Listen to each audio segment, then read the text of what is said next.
right. We got it. Aloha and welcome to Wisdom Dialogues with Hope Johnson, coming to you from Hawaiian Paradise Park on the beautiful big island of Hawaii. Hooray! Yay! Yay! I invented it. I made it all up.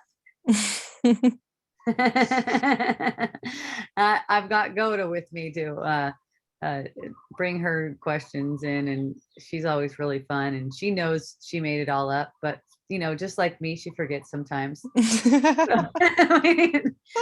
we need like you notice how you need to be reminded of that like every minute or less, because the forgetting is like really fast. It's just kind of like pulls, the illusion is kind of like gripping, it pulls. And that's the way you made it. So it's really, really hard to get out of it, right? You made it so it's really, really hard to get out of it it's not hard if you really, really want it though. Like if you want it more than anything else, then it's not hard. You can see right through it. But because we want something, we think we want something more than we want to escape the world. We think we want something in the world more than we want to escape the world. Like say we just want to hold on to like an idea that someone has done us wrong. Let's say that person is my sister and therefore they should be more supportive of me. See what I mean? So if we want to hold on to something, we can. Now, I noticed that for me, just getting it out in the open, like just making myself available or aware of it, not having to share with anyone else or say anything to anyone else, but just allowing myself to be aware of what I'm doing to myself, like how I'm inventing the world. So, when you get the perception, like you feel like you've been slighted or something, this is so common. A lot of people don't even realize they're doing it like all day long. Like, oh, I wish they would chew their food more when they ate, right? I mean, it could be anything, right? I wish they didn't wear lipstick to the gym, for instance. I mean, it just all day long, this is the kind of way that we attack ourselves. And then also, like if they give you some kind of look, it's so funny because when someone gives a certain kind of look, I just think it's so cute, like what they call stink eye. I just think, oh, that's so sweet. It's kind of like, thank you for looking at me like that. I like to get a load of it. Aloha, thank you, yay. Okay, so Goda, what do you have, my love? Well, you kind of just answered everything for me. Oh, that's awesome. Oh, you put it in the field, didn't you? Yeah. I mean, like as soon as I look at you, I just remember. You remember when you look at me. That's great. Yeah. Oh, it's just like an immediate click. I was just gonna have say, a picture if you want.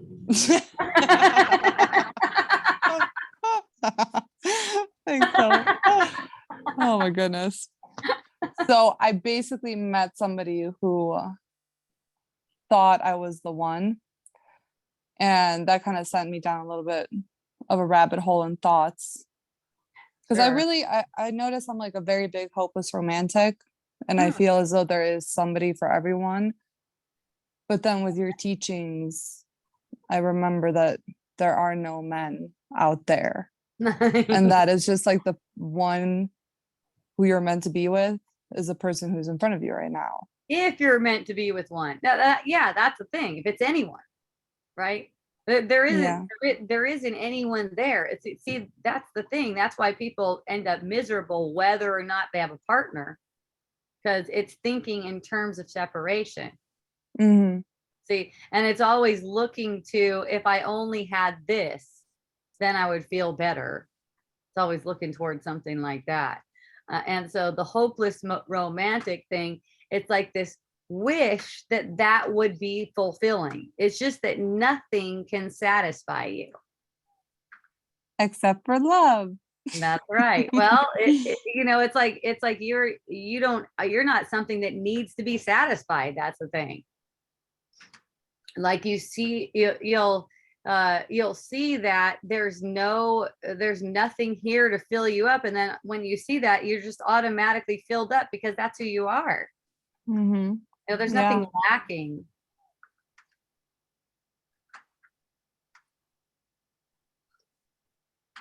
So then he realized you weren't the one. Well, I don't know. I like went into story mode, and I always thought that when you look into somebody's eyes, you just know. Huh? At least that's like how people have portrayed it in the past and in movies. They're like, oh yeah, I just knew Well, in that this was the hindsight, person. in hindsight, you knew. What do you mean? When you're looking backwards, Oh yeah, you knew. Yes, this is true. Right? Oh my God, it's so silly though. It's so silly. And it's so funny to me too, noticing how whenever I try to plan my life, I told myself I was going to be single until I was, I don't know, 40. I had that set in my mind. And then Uh-huh. all of a sudden, I'm going down this trajectory in a relationship. Uh-huh. Just recent, since the last time I talked to you. Yeah. You're quick, Yeah. girl. I You know, apparently. quick study, quick lessons. But I'm so open to it. I'm so open to learning No. just how to communicate my boundaries. And you've taught me so much about that, just the things that seem important to me Mm-hmm. and just what I'm looking for in a person. You've helped me so much with that. And I even found myself recently taking that leap and talking about that stuff. Mm-hmm. Yeah. So thank you for that. Well, thank you too. Thank you for being open. Thank you for being open to the lessons that are coming, right? And seeing Yeah. there isn't anything to get. To see how much more relaxing that is. You just laugh at the way, and enjoy too. A little laugh at the way you fell for it. You fell into that hopeless romantic kind of scenario, right? And then Yeah. it turned out to be nothing. It's kind of like me, like I got these people buying $12,000 worth of essential oil. I'm like, yeah, gonna make it now. And the next thing you know, it's a scam. It's actually minus $4,000. Oh shit.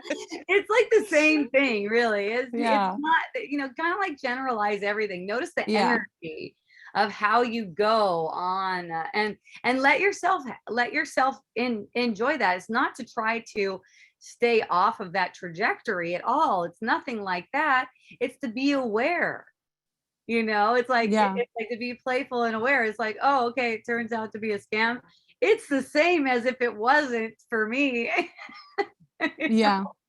And it's the same way with the dating. It's the same kind of thing. It's the same as like, okay, it seems like I kind of like fell in the dirt and got a little muddy, but you're playing a game.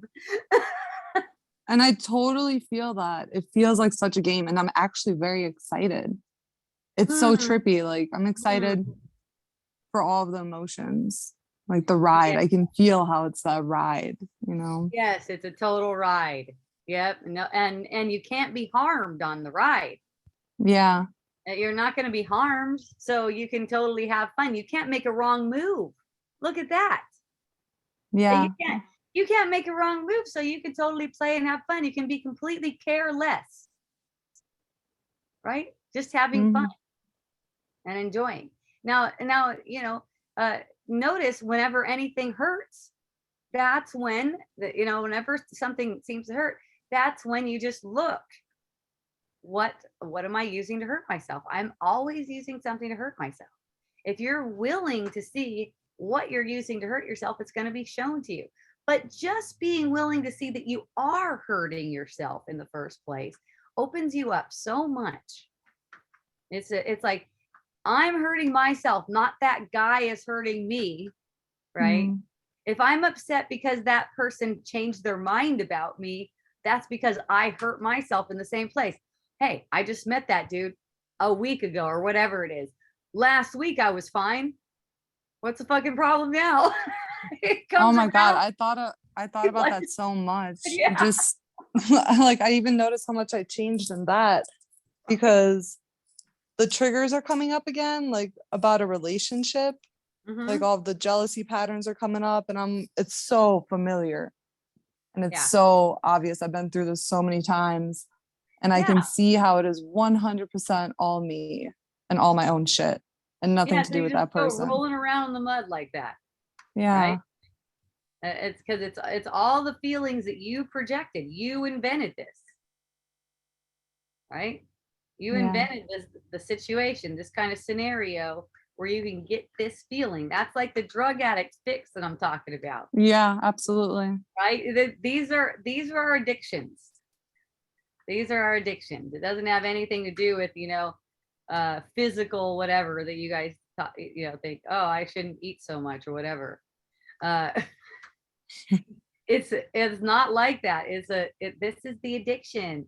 It's making a scenario like where it seems like something really good is going to happen and then something really shitty happens. The really good and the shitty are both interpretations. So see what I mean? When you are willing to just get the feeling sensation and notice that you're making it up instead of being a victim of it, that's where it smooths it all out. So it's not like these intense highs and lows. You start to just be watching these patterns, but they're not so extreme, right? Yeah. You can see the gripping, but it doesn't go so extreme because you're a realist. You're like, I'm making this up. I'm making up that I've got some kind of saving grace right now. And so then when it goes back the other way, it's still not extreme because you didn't buy into it. I totally see what you mean. Awesome. Yeah. Oh my goodness. Thank you so much. Thank you so much. You're the best. Oh, Hope, I'm going to come back to Hawaii in December. That's great news. Yeah. I love cannot wait to hear see you. I am so excited. Mm. Thank you. Thanks for coming back. Mm. All right, Hope. Well, aloha, and I will be listening. Aloha to you and a hui ho. A hui ho. Woo. What am I doing? Muting Goda. All right. Okay. This is a fun one. This just kind of like popped in recently. I was talking with a friend and she missed the whole thing about where I fell off the cliff. So I was telling the story. My friend, she listens to Wisdom Dialogue, but she happened to miss those ones that were like, hey, I was actually saying, when are you going to stop fucking talking about falling off a cliff? It's fucking getting old. My other friend is like, I never even heard that. Okay. I thought I beat that one up. So anyways, we're talking about that. And immediately my friend went into looking at what it means in a material sense. And I said, okay, no, I do not. You can say that if you want. I'm just going to tell you, I'm not one bit interested in that kind of stuff because I know what's up with it. It's a total trick. That kind of stuff leads to depression and anger and sadness and sorrow and suffering. This way of it's almost like a take on spirituality that's a trick. Okay. And that's where you take something that seems to have happened and make it so real that you're actually using it to say how you can make your life better. Like it's kind of like falling off the cliff. That means that this is fucked up in your life and you need to change this in your life to make it better. That's the kind of thing where I'm talking about that's making it real. Falling off the cliff is not a bad thing. It's not something bad that happened in your life. That's a common way that people get themselves hooked is judging the illusion. We don't need to judge the illusion. It's all equal. There's nothing good or bad. There's more extreme. There's more potent, you can say, just because of the way you projected it and the way you interpret it. Like, falling off of a cliff, you could say that's potent because a lot of information and a lot of energy comes in through it. But when we make it so it's about the individual, we make it like that, we project time. We make more of this. We do not need to mentate like that. And, that really takes a lot of pressure off. It's like, okay, let's see. They're like, okay, so cliff symbolizes this, leg, foot, all these things symbolize different things. No, it's not symbolic like that. It's symbolic like anything that you are resistant to is showing you where you need the healing. Okay. That's showing you where you need the healing. It's not like we have to figure out, like it's something we have to decode. It's a meaningless illusion, a meaningless illusion. You know, people are surprised that I get to the bottom of the cliff, which didn't take long. Uh, and I'm just like thankful. First thing is, oh, thank you. I know that, you know, this is for me, this is special, right? And it's just because it's an adjustment. Like I could sense that it's an adjustment. That's what makes it special, right? But it's not to be taken apart and I mean the whole thing. It's like from the time there's falling off of the cliff and going through and walking through the house and all the things and all the way it transpires. It's all just exactly perfect and just what I want. That's how we can tell what we want. It's what we got. So when we're looking at it in a way like, I don't want this, okay, I never want that to happen again. Let me see how I can avoid it. We're actually projecting time in that because we're making it as if we want to try to avoid something, which puts it into the field. So it needs to happen again at some point. And and we have to have the time in which to have the experience. That's what I mean. We're projecting time because we have to have the time to have that experience that we're resisting. We're saying we don't want that, right? We're even trying to work out a way how not to get it. And that's like, you know, it's a trick. In the Bible, it's called reading omens and saying, beware of people who do this kind of stuff. One of them is reading omens. And it's not like you have to beware, like this is bad or anything like that. But it's just like, I could just get a sense you know, before I even saw that in the Bible, but it just somehow I saw, oh, I know, I was looking up Doreen Virtue. That's right. And I ended up on this one verse and I was like, oh my goodness, that's that thing about reading. There was always something where someone would tell me something like that. And I was just kind of feel like, no, not quite. That's, you know, like, let's look into this. Let's look at why you keep on doing this. And it's like, no, it's the same as all. It's the same as always. Where there's a sense of separation, so there's resisting the experience, and that is one way of resisting the experience. They'll be like, oh, yeah, it's okay. You just need to do this over here, and that'll stop happening. It's not like you want it to stop happening in the first place. That's the thing that I'm aiming to show you is that it doesn't matter what happens. Nothing is happening actually, but it doesn't matter what seems to happen. It doesn't matter what the experience is. It's all the same because of what it's for. 99.9% of the thoughts are about how you're deficient. Aloha, Celeste. I love you. Aloha, Zabri. Yay.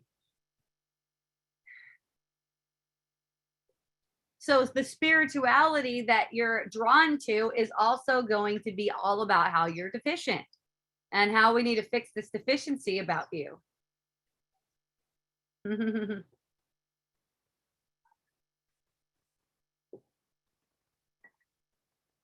So you make yourself out to be deficient by interpretation of your illusion. See, you don't have to try to evaluate your illusion.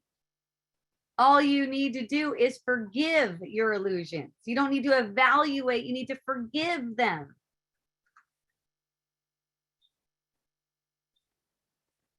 One of my friends said something like, that thing, you know, that thing, and these are people that I see on Facebook because I don't get friends normally saying shit like this to me. But I know that I know that this is the kind of thing that goes on in the consciousness too. And when I see it on Facebook, I only think I see it. It actually came from my mind. So it gives me something to share, you know?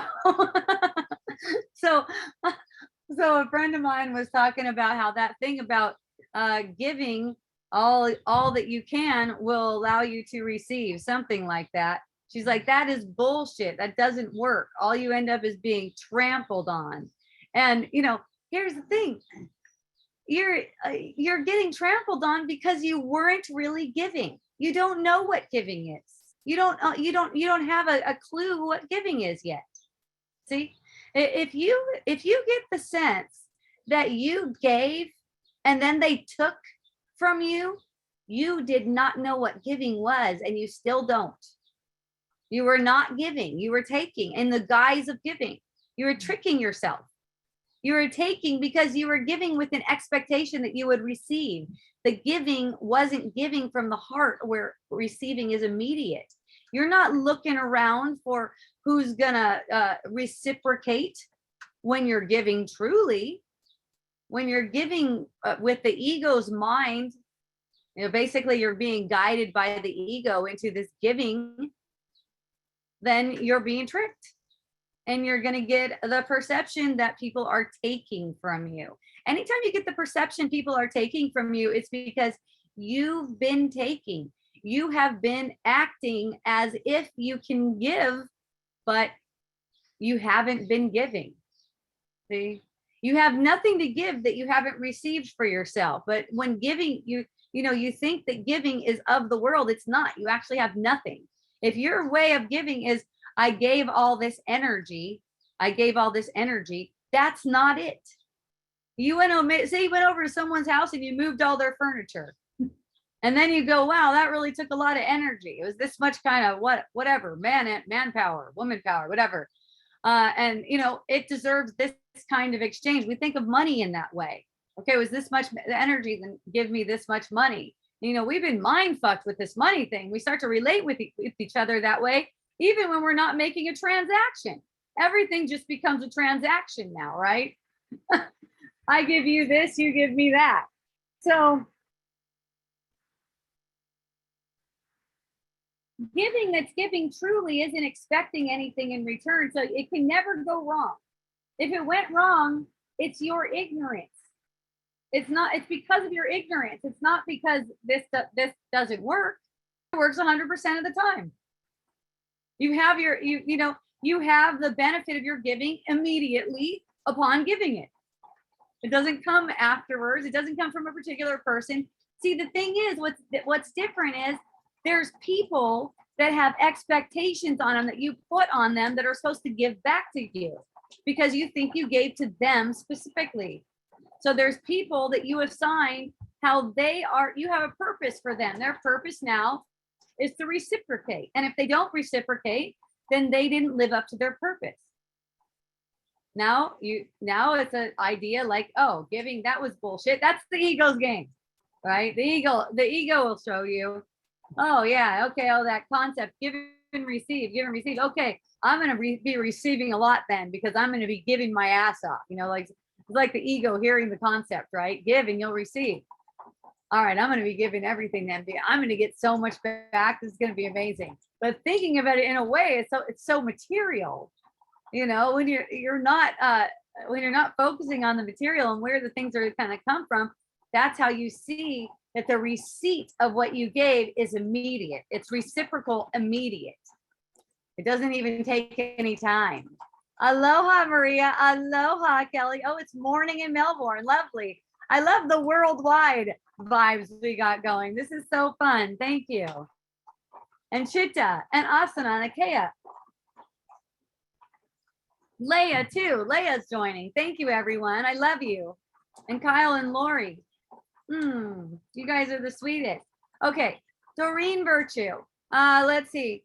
Did she not flip the script by renouncing all her early work and became all Christian? Yes, I was really fascinated by that. A couple days ago, my daughter was really into Doreen Virtue. Well, I don't know how into it. Kind of like, oh, she's so pretty and she has white hair and she has these cards and the cards are so pretty and everything's so angelic. There's no, there was no evil in the cards. There were no dark cards, like a lot of times in tarot, like traditional tarot, they got dark cards in there, right? Well, hers were like nice and flowery and angely and stuff like that. So I heard about that and I go, I want to check out what's going on. So I watched something where she was talking about it herself and I saw and I'm like, oh, okay. It's not knowing, it's being trained in this. So she was born into this kind of like spiritual, you could say like new age spirituality, right? It's new age spirituality stuff. They wouldn't they wouldn't be addressing the way we're thinking and the way we're holding things in certain ways. It would be more like, okay, telling you, like whispering, the way the Bible puts it is tickling your ears. In the end time, people are going to want their ears tickled by these kind of people, like with the angel cards and telling you like, okay, look, and this is coming though. Your life is going to get better. It's all about your life getting better. It's all about manifesting your dreams. I was saying, you don't get into a situation like that and get famous like that unless you're rich in this day and age, because people want to know that if they follow you, they're going to make money. That is the only thing that is important to the ego mind and the way we've been conditioned. So, you know, when you look at like fame and people who get famous, there's a reason they get famous. And that's because the mind wants a certain kind of thing that they're giving that's making it kind of take a little bit longer, because there's fear of waking up. So if we think that we can make this illusion better, I even heard it in Course in Miracles freaking meditation. Remember, I'm telling you, I'm doing meditations every morning. I'm having a half hour, A Course in Miracles by Karen Worth, which are great. They're really great. It's only like a few minutes of her talking and the rest's quiet, some background music where you're pondering the thought of the day. But even in that one, you know, beautiful thought of the day is, I invented the world I see. And in the contemplation, it's like, she's saying, how can I invent it different? And I'm like, whoa. And, you know, that's just the hook. I want to invent it different. And that's not the truth. You don't want to invent anything. You don't want to. You would rather wake up, but you think that you want something in this world. Like this world is going to give you something, maybe a partner, maybe some more money, maybe better clothes. I don't know. Something better is going to happen here. That is the trick. That is what needs to be seen through. That's all it is. You know, you're going to feel like, hey, I'm there. I mean, when you see that there's nothing here to get, it's not like you have to go around telling people, hey, you know what? I'm there. I'm fucking there. But you're just going to feel like, fuck, nothing's a problem because I don't want anything. I have nowhere to go. There's nothing else to achieve. There's nothing, and yet things still occur. Something's still playing out. You know, for me, I'm going to say I'm not there, whatever you're projecting that there is.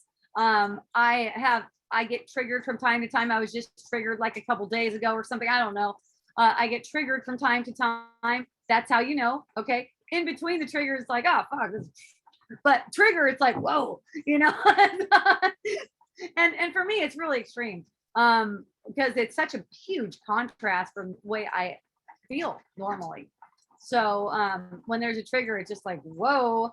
And knowing what it's for, there's also rejoicing in that. It's like an alertness and a rejoicing, because I learned through everything. It doesn't matter even if I get the perception I think I fucked up. I wasn't loving enough, for instance. I was not loving enough in that situation. Okay.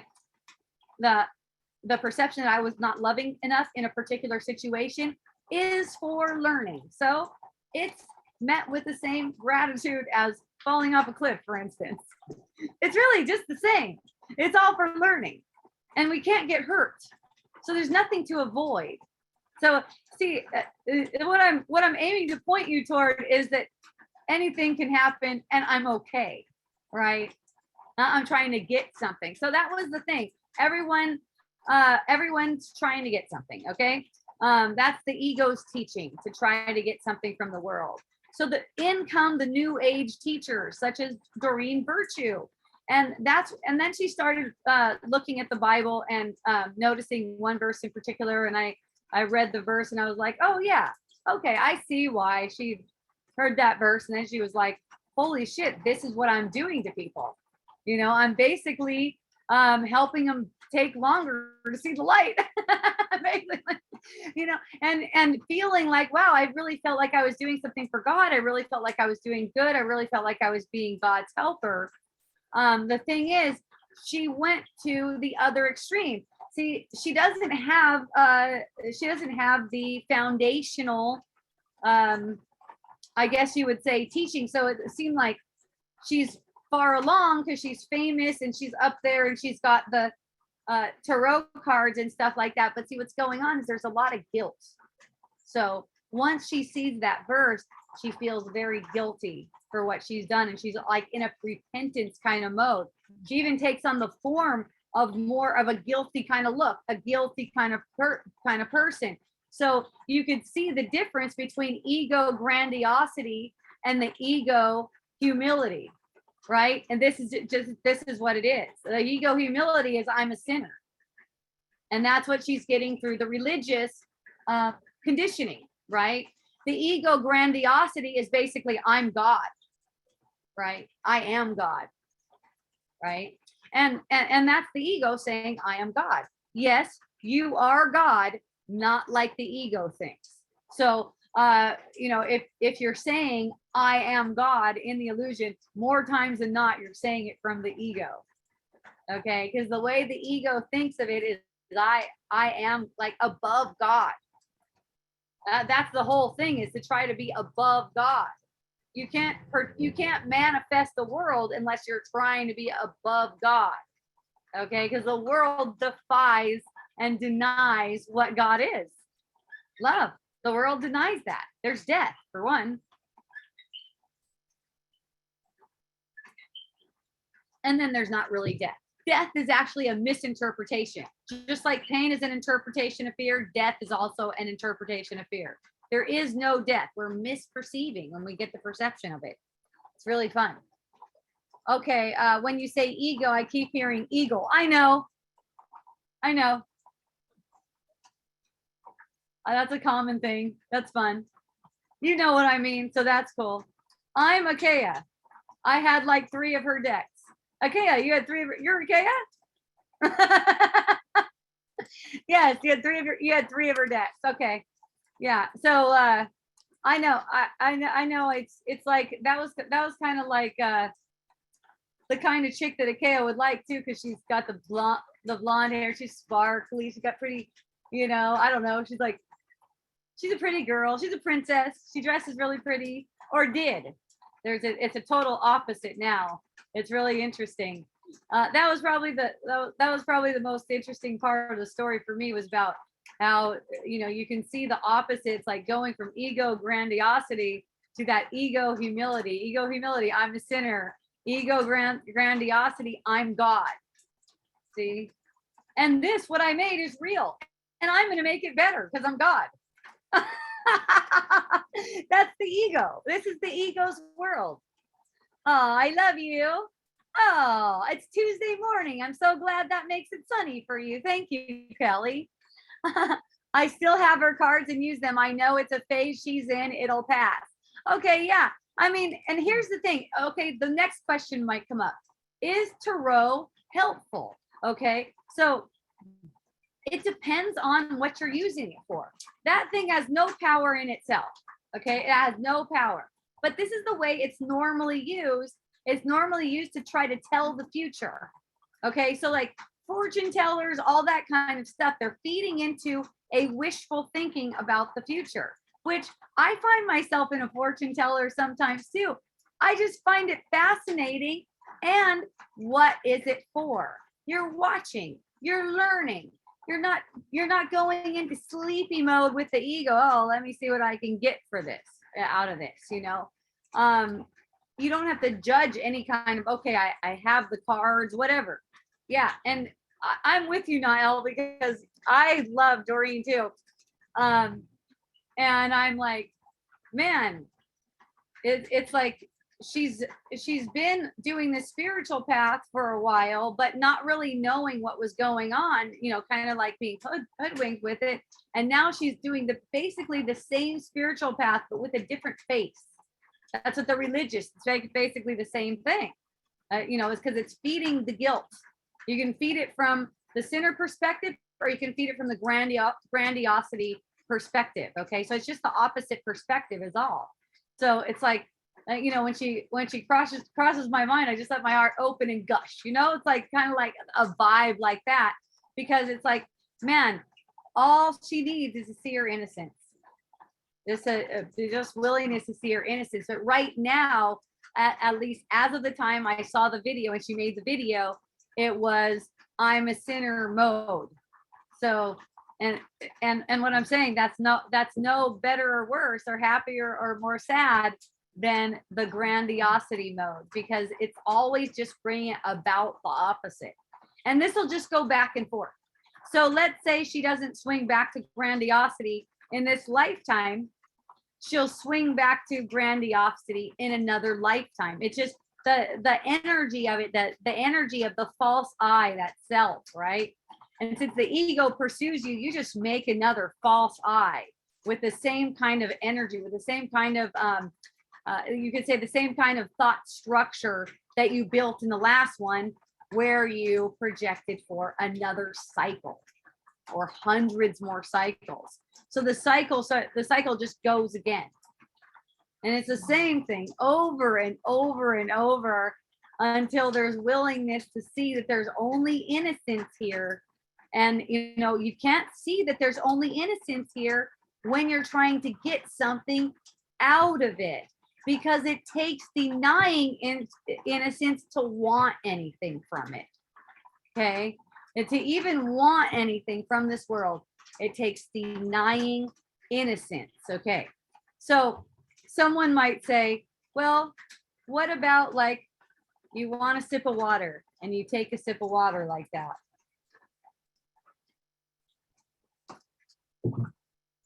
The kind of wanting that I'm talking about is kind of more like hankering. Like I need to get this. Like I'll be complete if I have this. If only this happens, I'll get. See, what's going on is triggering some hormones. When it seems like if I get that, everything's going to be better. I'm going to be complete. It triggers some hormones. Or if I don't get that particular thing, if I don't have that partner, then I'm going to be ass out. If I don't have, let's go from my perspective. If I don't have my business, then what is my identity, let's say? If I don't have enough money to keep my business going, just stupidity. It's meaningless chatter because the life is unfolding perfectly and beautifully in a perfect way where we can get all of our lessons that we need without having to pay for them, for sure. It's pure abundance. You don't have to pay for any lessons. I see myself in her at times going to extremes. I love you. Teaching, it keeps me back. I love your my mouse is in the way. Okay. It keeps you back. Oh, good. I'm glad. Yay. Yeah, we all tend to go back and forth in the extremes, and it's just denying innocence. That's all. So, in just watching your mind, like, oh, I need that. Like, for instance, that was a really fun, a whole process of getting scammed, because there was a sense that, oh, finally, maybe we're going to start getting orders like this, and finally we can actually start making some money, and I'm just watching too. I'm watching as this is going down, knowing it can go either way, and I'll be okay if it goes either way. And as I'm watching, I'm okay already, like whichever way it goes. So I just felt really jovial when it occurred. That's the thing. Like if you're watching a trajectory and allowing all of the outcomes, it's like, what if this happens? You're not pushing it away. Then it is a joyful, the whole process is joyful. The moment of finding out you got scammed is a joyful moment where you're giving praise. Yeah. I've already had someone else wanting to do the same thing with me. I see it now. I get it. I already had someone else trying to do the same thing. I was like, oh, no, thank you. We don't do that. I was so curious. how they were going to do that, or they were making a bank transfer.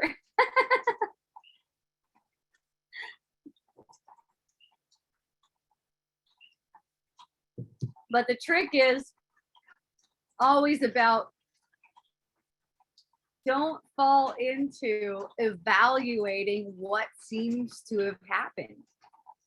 I see people suffering so much, and the look on people's face too when they tell me something like that. In 2018, my place was run over by lava, and just the look on someone's face where they're telling me how to avoid stuff like that is just like obvious. They're trying to avoid stuff. Why do you want to avoid your experience? You're not in charge of what experience come to you. You invented the world, but you're not in charge of what experiences come to you like that. It's not like that. You're projecting it. It's like you're projecting it. It's like totally behind the scenes. It's not like you can be in charge of it. When you try to be in charge of it, all you do is make misery for yourself. So you're always afraid of the perception.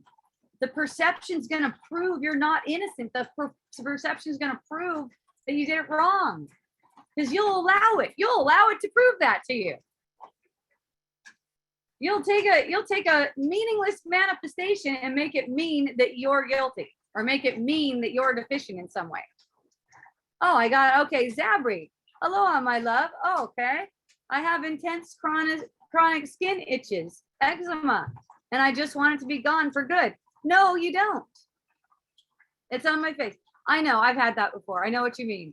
Is it healing? Yes, it is. Is it healing? Is it healing? I need a healer. Medicine is not helping. I've had this. I've gone through this before. Okay. What shall set this girl free? Okay. For one thing, this is what I'm talking about, where you don't want to try to evaluate stuff. Like start going, okay, it's on the face, and it's this, and it's this. Okay. No, that's what I mean. Don't try to interpret omens, okay? Because that's where you trick yourself. That's where you hurt yourself. If you do find yourself interpreting an omen, just remember you're fucking tricking yourself. Okay, it's not bad. You're just tricking yourself. Extending time, if you believe in that.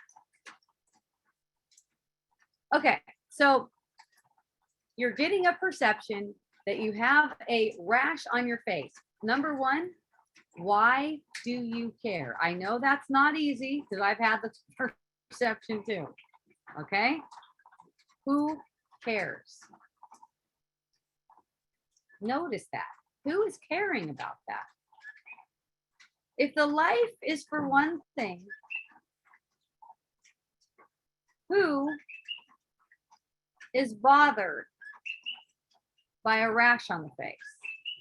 If the rash on the face is for healing, why do I want it to go away? Right? Same thing with, if the debt is for healing, why would I want it to go away? Why do I care? See, this kind of caring about the world is what's projecting the world. Now, that's not to say that a solution wouldn't occur to you. That's not to say that. In fact, solutions occur to you when you're calm. So the goal is being calm and accepting of it, rather than trying to fix it and push it away. The solution comes when getting the experience of a rash is no longer maximally healing. That's when the solution comes. So why do you want it sooner? Why do you want it before it does its job? See? Discomfort. Good. Okay. Discomfort's the same. So take the discomfort, whatever the discomfort sensation is. It's probably itchy. I know mine was. Mine was really itchy. I had mine for, I don't know, maybe like 8 months, maybe 6, 8 months. I don't know. For a while, nothing worked. Just like you, nothing worked. Okay. And then at some point, something seemed to work.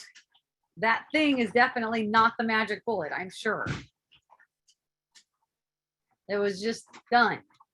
That course was over. That's all. The course was over. So any kind of discomfort, basically you're talking about pain. Pain is fear. Okay. So if you're dealing with discomfort, you're dealing with fear. How exciting is that? Notice when the discomfort crosses your mind. Notice you're not always, even when, you know, you got the rash, you're not always so focused on that particular discomfort. Your mind also moves to different ways of making yourself uncomfortable. Okay. It's a habit of making yourself uncomfortable. Okay. So when it crosses your mind that it's uncomfortable what's going on with your face, that's a perfect opportunity to notice what feeling you're projecting for yourself, because the feeling you're projecting is an uncomfortable energy. It's not so much the itchiness on the face. I mean, that's part of it, the itchiness on the face, but the feeling you're projecting about having an itchy face is way more uncomfortable than that. Okay, if you can notice the feeling that you're projecting, the way you're attacking yourself with this feeling, when you get the perception of the itchiness on the face, you're actually attacking yourself much more in an emotional sense. Okay, and start to notice that discomfort, that emotional discomfort that you're projecting because you got some itchiness, you got an interpretation of itchiness on your face. You've invented this for your own awakening. So you're just using whatever it is. If it happens, look, at this too will pass. Even if it lasts 100 years, it's passing. Okay. And you know, for me, when I'm in any kind of state where it seems like there's discomfort, I'll immediately let myself go to, what if it's like this for the rest of my life? Am I okay? Like, I'll just ask the question to spirit. Am I okay if this is how it is for the rest of my life? And the spirit will automatically tell me yes, because of what it's for. Okay. That's how the spirit talks to me. The spirit doesn't tell me what remedy to use or anything like that. Okay. It's just, the spirit just, it's like a whisper of truth. Sometimes in the story, it is caused by a reaction to gluten. So it seems. Yeah. Apparently, that's not a thing though. So, you know, if you're getting the sense that you're reacting to gluten, then of course you're just not going to be eating as much gluten. Okay. Maybe, unless you're like into self-punishment, you eat a bunch more gluten and whatever, but that's not what's causing it. So if you'd be willing to deny that too, that's really, really helpful. You know, there's no gluten. There's no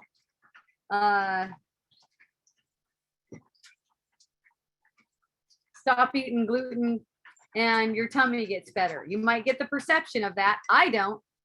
I'm not one that does that. I pretty much fast on gluten. I make my own bread. You know, I stretch and fold it to get the gluten more in there. But maybe you get a reaction where it seems like it's gluten. Okay. It's just an attack on yourself. It's not the gluten. It just, you know what? This is one way of saying you can't have something that you like. I like the ego. You know what? You're too weak. You can't have something that you like. I would just call bullshit on that. Not that I'm going to tempt the ego. And if I'm getting reactions, I'm going to go out and eat a bunch of gluten. I don't have a choice in that, but that's not my goal. I'm not trying to prove that you can eat all the gluten you want, or telling my friends, hey, you know, that's bullshit. Just eat a bunch of gluten.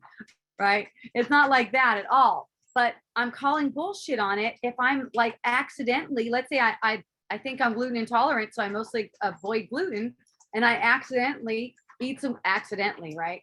Eat some gluten, and then I get a reaction to it. I'm denying truth to that.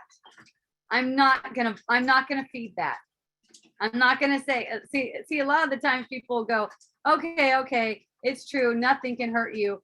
But in the illusion, it seems to be that this is doing this. Still, it's not. Still, it's not. Same thing with the vaccines. Okay. In the illusion, they got a fucking map. Okay. I don't know who they are, but I saw the map.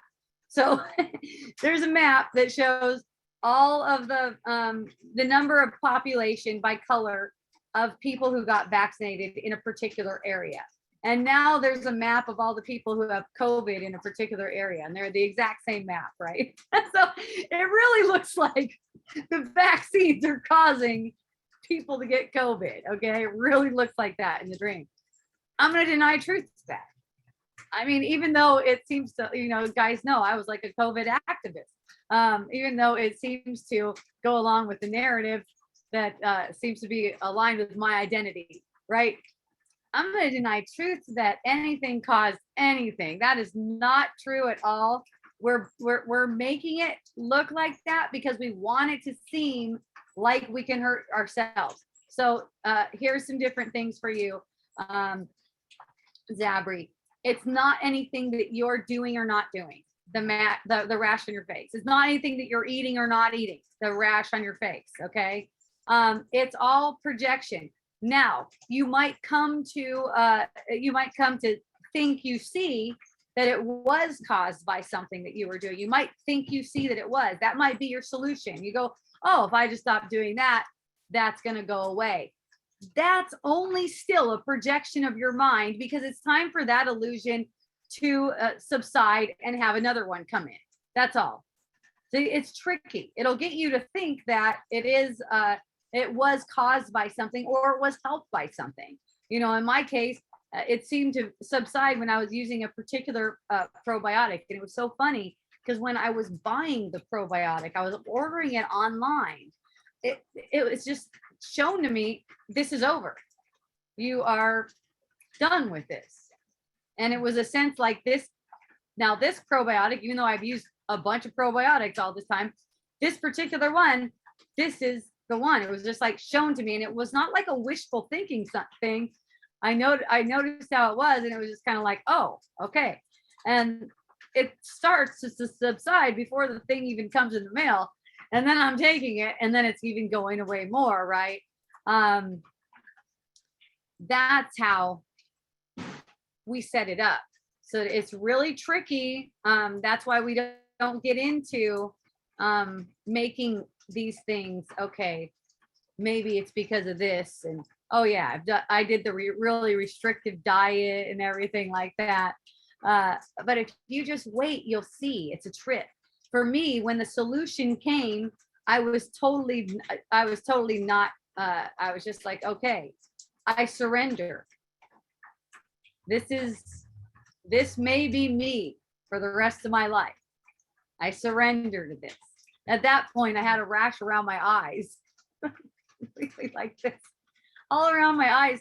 And it was dry and super wrinkly. So it was like red and wrinkly rash. It made me look probably like 20 years older. When I was walking around with my son, my young son, he was like 4 or something like that. People thought I was his grandma.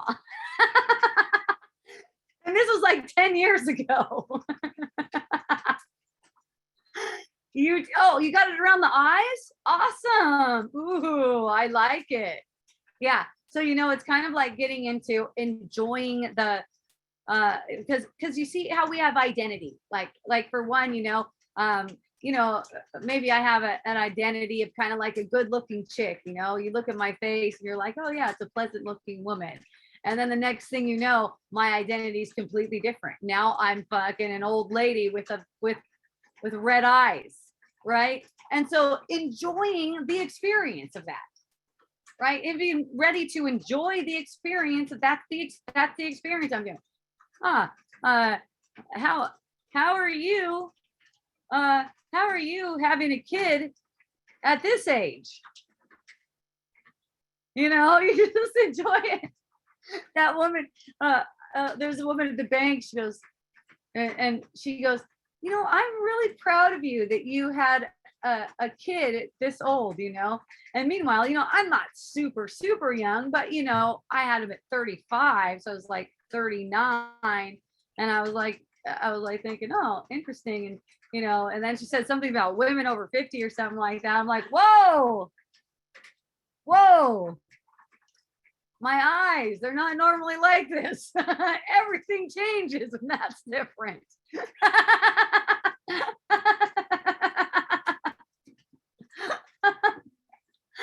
I know people who have, I know people who have themselves in a place where they can't eat much of anything.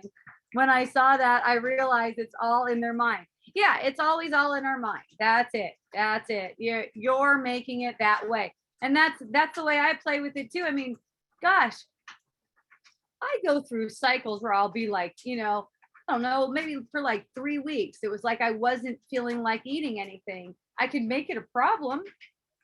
You know, people around me tend to make it a problem. I just assure them I'm okay.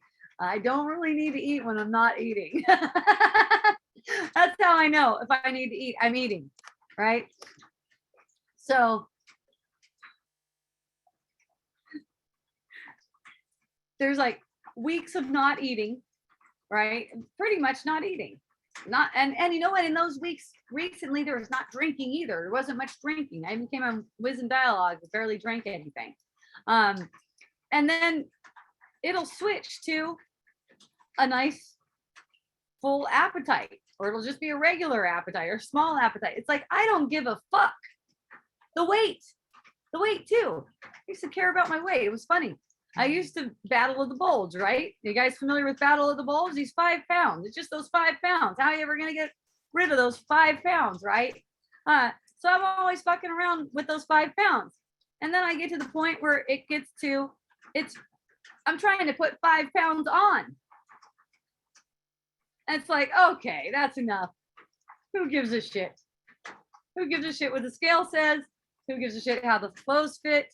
I'm not playing that game anymore. Or how much I eat. Who cares? Who cares if it's eating all day? Let's say it's eating all day. One of my friends is like, does this thing ever stop eating? Seems like I can't get anything done. I keep on having to go from breakfast to lunch to dinner. It keeps on eating. Who cares? It's all the same, right? It's all for healing. The Holy Spirit can use anything for healing. See how we just kind of like wrap ourselves up in stupidity. I wish I could eat less stupidity. It's like, man, it'll do what it does. And your only function is forgiveness. How easy can that be? How simple. I know people, yeah, okay. Oh yeah, I read that. Thank you, Asana. I love you. In the book, You Can Heal Your Life by Louise Hay, it explains that all illness manifested stems from a mental pattern. Yes, that's it. So when you get into, you're trying to fix the illness, you're missing the point. You're missing the point. It's embracing the illness because of what it's for. It allows things to percolate. You don't want to get rid of it, really. You want it for as long as it's good. It's only going to be there as long as it's good. So that makes it easy for you. You are permitted to talk, my love. I'm asking you to unmute now on the computer, via computer. Okay. Well, let me know when you work that out. Oh, you're back. Oh, I raised my hand. I didn't even know I raised it, but I love you. Thank you. Thank you so much. That was hilarious. It's so great. Thank you so much. That's all. Oh, thank you. I love you. Aloha. I love you. Aloha.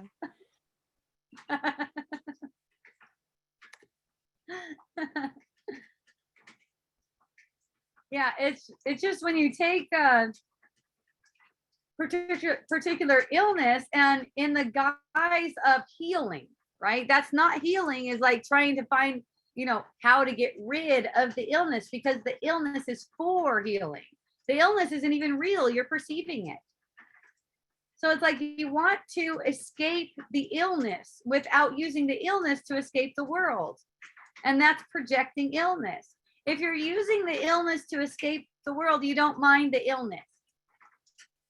You let it manifest as much as it wants to manifest. And that includes any kind.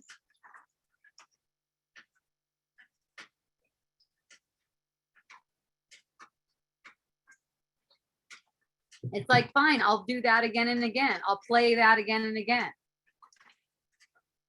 Like I was telling friends, the first thing when I'm talking about, getting scammed, someone goes, oh, we got to find out, how not to. And I'm like, no, I will get scammed 60 million times if I need to.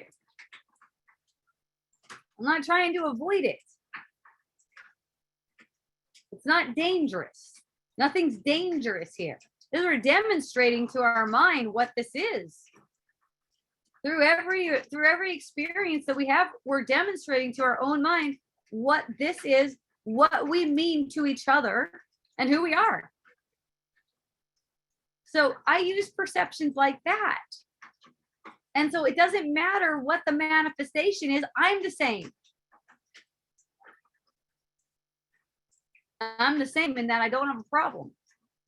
It doesn't matter what the manifestation is. It could be anything.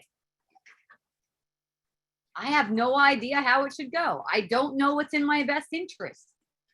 Why do I care how it transpires?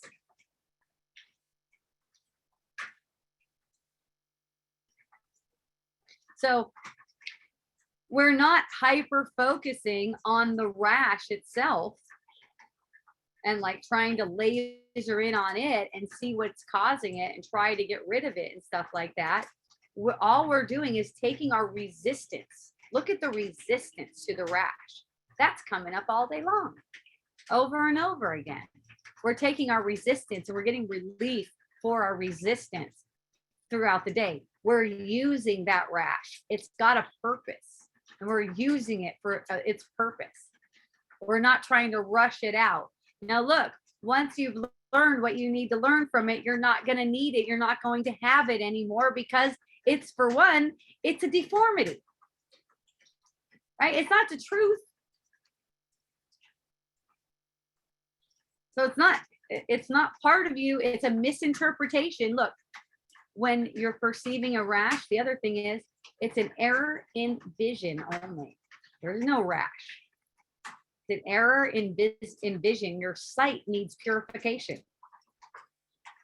So to purify your sight only takes awareness of your resistance and willingness to see. Okay? When you're in resistance, you're not seeing. How do I get rid of this? Okay, how do I get rid of this? Is resistance. It's so fun because you could find yourself apparently seeking a solution for it, but without that feeling. You don't have to have that feeling like you need to get rid of it. It's more like a joyful play. It's not a hope that it'll work this time. Of course, there is going to be a hope there. It's the ego's hope, but it's up to you whether you take that to be truth or not. You have no hope like that. That's not true. That's not truly how you can hope. You can only hope to see because that's the only thing that's possible. You can't really hope for a solution. That's the ego's hope. And then you either agree with it or you let it pass as a meaningless hope. See? The only hope for you is hope to see. And that's all you really want. That's all you're really inventing the world for you to see.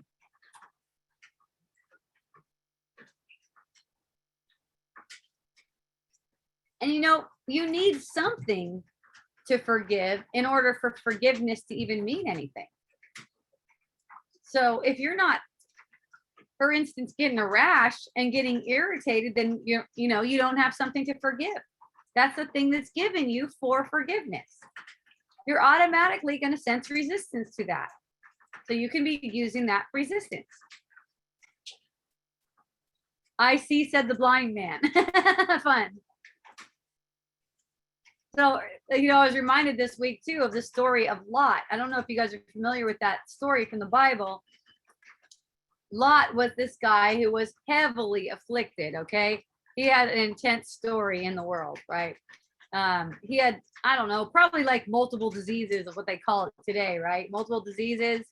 He was really rich at one point, lost his whole fortune, lost his whole family. Everyone in his family died, and he's the last one remaining, okay? This is a story. It's kind of like a syllable. So it's or what's it called? A symbology. I don't know. Anyways, so he's what you would consider suffering, right? What you might consider suffering. But Lot, he was always singing God's praises, always. He was just, it didn't matter whatever came with him. He'd always sing God's praises. He'd be like, God is great, whatever it is. And people wouldn't understand that. Man, you got it the worst. No one's got it as bad as you, and you're crazy. You're just over there all thankful all the time, and look what God did to you, and Lot was just faithful in this way, where he was like, no, God is good. God is good. God is love. God is good, right? So he stays with that, and then the scene changes in the Bible to where everything's restored. All his riches, all his stuff, all his wife, his kids, everything's restored to him. See, the story is laid out like this because it didn't happen. The journey that he made where he lost everything, it didn't happen. That was him laying shit on himself, dreaming. It never happened. Excuse me twice. So, that was him laying a trip on himself where he lost everything. And he was grateful, and he kept on going, no, God is good. If people would go, look what God's doing. No, God is good. Because the people are thinking that what's happening to them, God did to them. God is only good. God is only love. You get the perception you're doing all this shit to yourself. God isn't doing it to you. You're doing it to yourself. If you would be willing to see that this is your thing, you'll see that everything is already here. Basically, your reality, nothing's missing. So whatever, you sense that maybe your security is a big house. Let's say that. Let's say in reality, nothing's missing. You just have everything that you think you could possibly think of, let's say. You only think in terms of love. You don't think in terms of lack. It's the book of Job. Lot's story. Oh, my bad. Job. Thank you. I get them mixed up. That's Job, not Lot.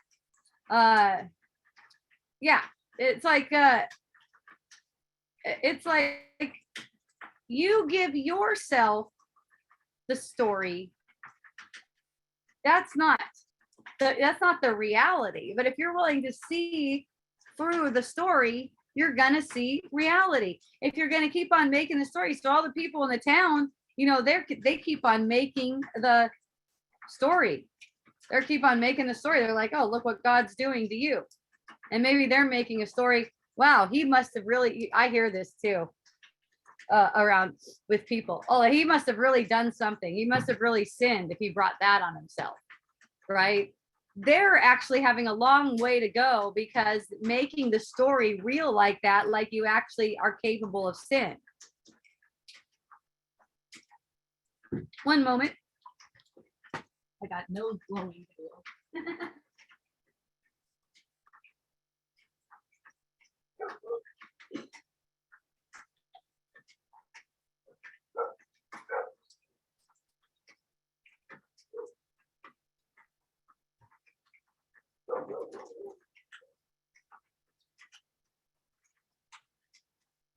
Yeah, where you're using the illusion to judge whether or not, or how close you are or anything. You're totally missing the point.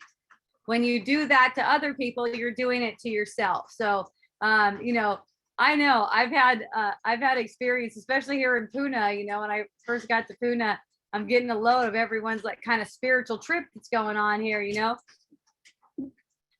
I got an injury at one point, and people would be like, oh, I am surprised that you got an injury, as if like I'm too spiritual to get an injury or something. And I'm like, it's all for the same thing. It's all not, you know, it's all meaningless. It's not really for anything. And, you know, you could tell the look and the energy. It's like so scared. I don't want to get injured. I really don't want to get injured. So what occurs for a person who's projecting like that is when they do perceive, I'm saying when, because if you're afraid of an injury, you're damn well gonna get one or more at some point if you're carrying any fear about it. So it's like when an injury does manifest, it brings on depression, right? Because injury is in when you're judging injury as something that shouldn't happen, it doesn't happen. We only dream it. That it shouldn't occur to you, that you shouldn't think you see, then that engenders guilt and depression, upset feeling, whatever, in whatever form it takes. Okay.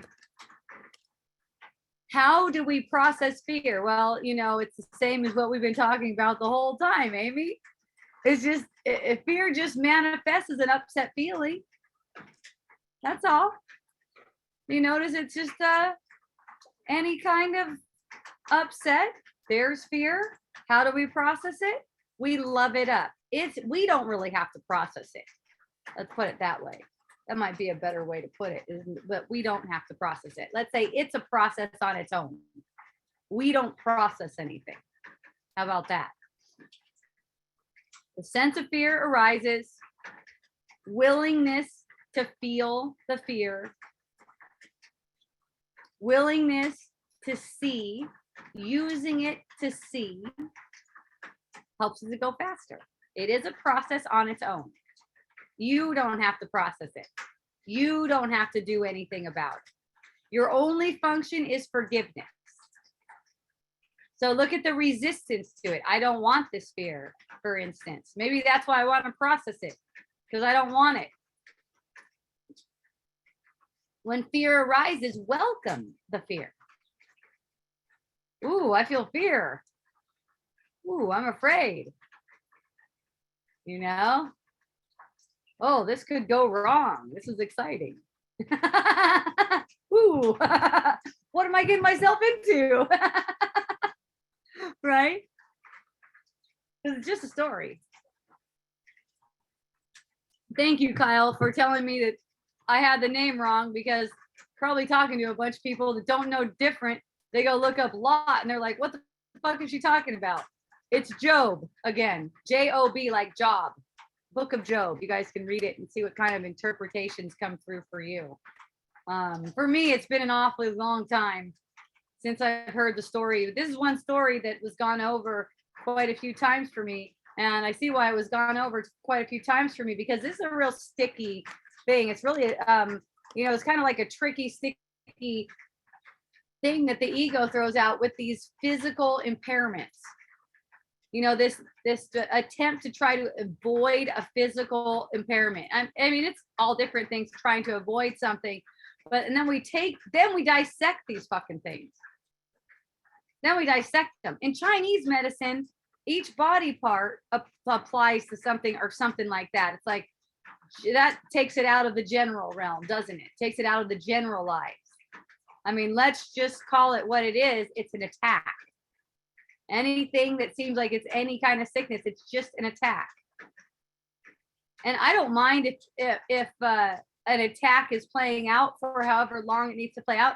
It could play out for the whole life. That particular attack could be the particular thing that seems to attack the body and kill the body.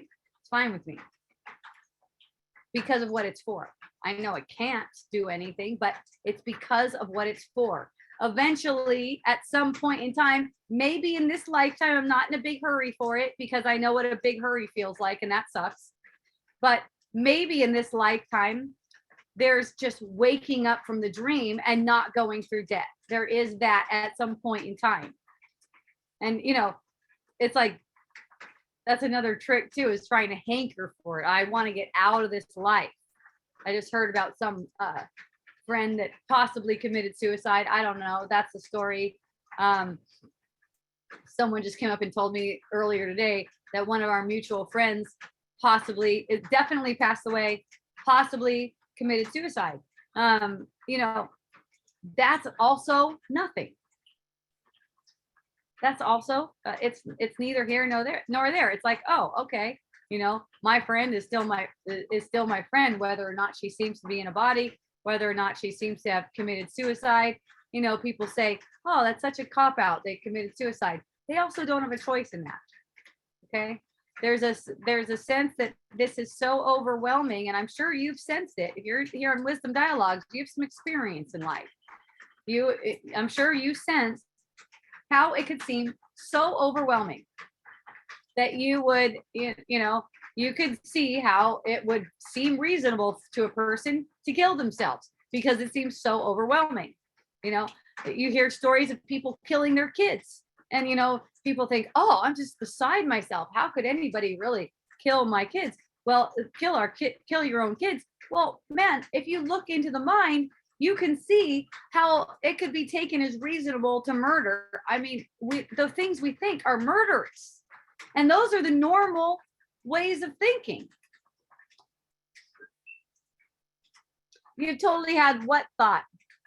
You totally had what thought there, Lori? Yeah, so fear processes by itself. You don't have to have anything to do with it. Okay, yeah, fear just processes all by itself. Okay, oh, that you want it over. Yeah, that is a great one, because it seems like it's you, right, Lori? Did you just have an epiphany? Did you just realize oh shit, it seems like it's you? And it goes unnoticed, because, you know, that's not something that you normally have in conversation. Someone goes, how are you doing today? You're like, I want it over, right? I want to end this fucker. That's what I want, right? You're not like going around in normal conversation talking like that. But, you know, this is playing in the background. It's a suicidal thought constantly. Okay, it's playing in the background. And, you know, a lot of people don't want to know that that's what's playing in the background. So they're painting a picture. I've not said it, but it's totally playing in the background. Yes, exactly. So see, Lori, the more you look, the more you see how these ego little programs are just playing out all throughout the day, kind of like in the background, right? Like I really just want it over. And, you know, that's not you. That's not you. That the ego is both. It's wanting to keep it and wanting it over at the same time. They're really two sides of the same thing. Okay, neither one of those is you. There is no, this thing never ends. This never ever ends. You know, the draw toward death is a sense like you're going to get a rest, but you're not. That's the whole draw toward it. Like you're going to get rest. You're not. But you think you are. It's not even going to seem like, you know, it's not even going to seem like you had a rest. I mean, in a sense, you get a rest because your whole freaking thing gets erased. You know, in a sense, you get a rest. It doesn't last. You're back. It's going to seem like you had no rest. It's not even going to matter. But because once you're back to dreaming again, you're back to making the same kind of illusions again. It's not even like, and then you're just like hankering for a rest again. And that's why we're bringing on aging and death and everything like that, because we want that rest. So when you see that that's the ego only hankering for a rest and sink into that, you can probably see how you can sink into that. And you've been doing block therapy with me now too. Or block asana, as I call it, because as someone else has block therapy.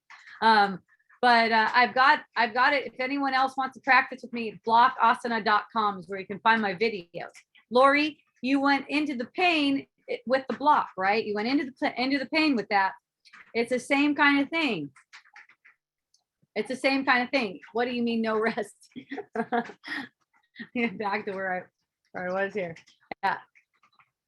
No near death experience, beautiful, unconditional love when we die. Yes.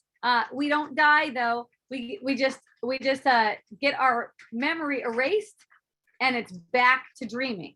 Memory erased. This, thank goodness it's not like that. Okay, back to dreaming. It's like that. Okay, it's like yes, here's the draw. It's like there's all this beauty. And here's the thing: when you die an imaginary death, you don't get to reality. That's still dreaming. Because that's just the death realm. You haven't made it to reality. That's just the death realm. Okay, the near death experience with all the beauty and all that stuff, it's just enticing you to death. There's nothing, it's just the death realm. Seeing through the illusion, you actually see reality. Okay, and when you see reality, then there's not jumping back into the illusion. Finally, because you saw it after you purified your mind.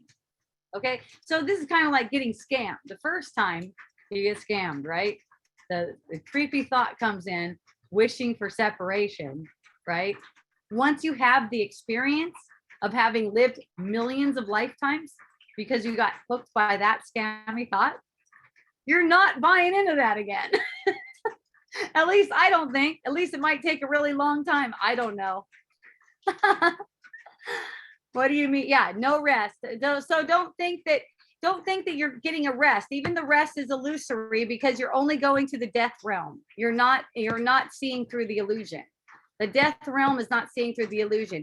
Yes, it's just, you know what it reminds me of? It reminds me of DMT, how most people get tripped out on DMT. It wasn't like that for me. I did not go to the heavenly realm on DMT. But most people who take DMT go to this realm where it looks like, man, I just want to live there forever, right? It's the same kind of thing. This is the death realm. Okay, it's beautiful. The death realm it's beautiful. It like keeps you hankering back to go back to the death realm whenever you're making a life. You know, it keeps you seeking that. It seems like a rest. The thing is, it doesn't last because the guilt concept you're immediately projecting back. You don't have a bunch of time there. You just keep on wanting to get back there again and again. You don't get a way out. You are here to experience. Yes, that's right. You don't get a way out. Exactly. So the illusion's going to keep coming. So, you know, if you have a committing suicide experience, you don't commit suicide. If you have a committing suicide experience, that's because there was nothing else that could have been in that particular form that could have been maximally beneficial for you. So you got a suicide experience. That's all. It's just going to keep on going until you're willing to see through all of the things that you're projecting about yourself. That's all. It'll just keep on going. Millions of lifetimes. Over and over and over it goes. No more brain is what I see. Just back into pure consciousness. Brain is ego. Yeah. Okay. So you really hit it right there when you said you're talking about the death realm right there. Pure consciousness basically is what I'm calling the death realm because it's still consciousness. You're beyond consciousness and your reality is beyond consciousness. That's a really good way to put it because consciousness itself is the first illusion. And what you know as, you know, pure consciousness, that's still separation. That's the beginning of separation. Because to have consciousness, something's conscious of something. Okay, so it's like once you get into that realm, that's separation. So that's why the death realm, where you know there's all the angels and the white and all you know the things that you see. Maybe it's for some people it's unicorns, for some people it's Jesus, so for some people it's Allah, Muhammad, whatever. That's the death realm. You don't see reality and then unsee it real fast. And you see reality, that's it. It's reality. It's permanent. You're not thinking about projecting into a body, going into become something in a world. You're just seeing reality. And that's the goal of all of this. Brain is ego. Well, okay, that's cool. As long as it's helpful, brain is ego. I'll go along with that one. But your brain is also in your mind. It doesn't really mean anything. Okay, it's symbolic. So you can say like, the function of hormones and stuff like that. That's symbolic. You want to feel a certain way, so you project certain hormones to give you that feeling. That's all. It gives you something. You wouldn't even know it's hormones because it's not hormones really, but you wouldn't even know it's hormones if science didn't go looking for it. Like, what's making it do this? That's how it manifests, when you go looking for it. Otherwise, there's no story about it. It's just, it's just, I'm projecting a feeling. The mind's projecting a feeling. In the story, we've got a brain and we've got all this stuff because we went looking for it, but really it's just a mind projecting.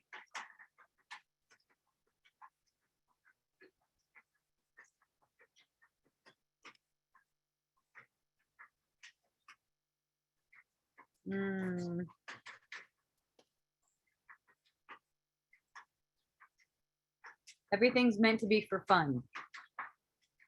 Even a rash. Make fun of yourself. That's fun. I mean, I like that. One thing we used to sing a song a lot when I was a kid, and it was a really simple song. It was just like, make fun of yourself, it'll do you good. No, it was, have a good laugh at yourself, it'll do you good. You're taking life too seriously. Have a good laugh at yourself, it'll do you good. Because everyone's got their problems these days. And it's just like a simple song that'll just help you remember. I'm laughing at myself. It's funny. Now I've got, I don't know, draw circles around them. Think of all the amazing things you could be for Halloween.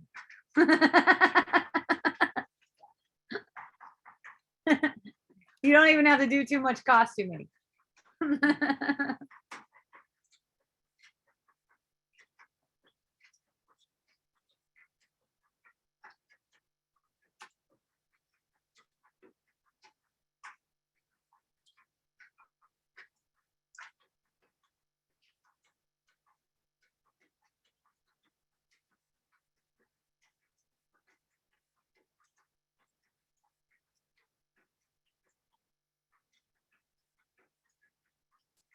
Look at, how do you feel?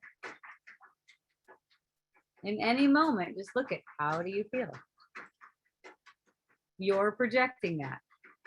You're projecting that feeling. So whatever it is, whatever you're thinking, you're getting the effect of it because you're projecting it based on thought. You're using thought to do it. I was like, oh, wow, I feel really good. You don't have to look any further than your thought. But what people tend to do is, why do I feel good? Did I get good sleep last night? Maybe it's because I just took that nap, or maybe it's because my nutrition's been really good. And then you'll start looking for the good stuff. And then people go, oh, I kind of feel like shit. What did I do wrong? Did I not sleep enough? Did I eat wrong? This is common way of thinking. And it's denying the truth.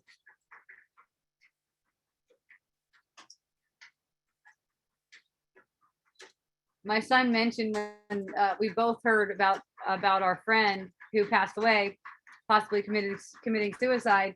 My son mentioned, I remember she was really stringent about what she ate, right? And it was funny because when the man was coming up to the car to tell us that the person passed away, my son's there with his McDonald's. He's been eating McDonald's every day. He loves to drive me to town. Whenever we drive to town, there's McDonald's drive-through there, and then we go to through the McDonald's drive-through.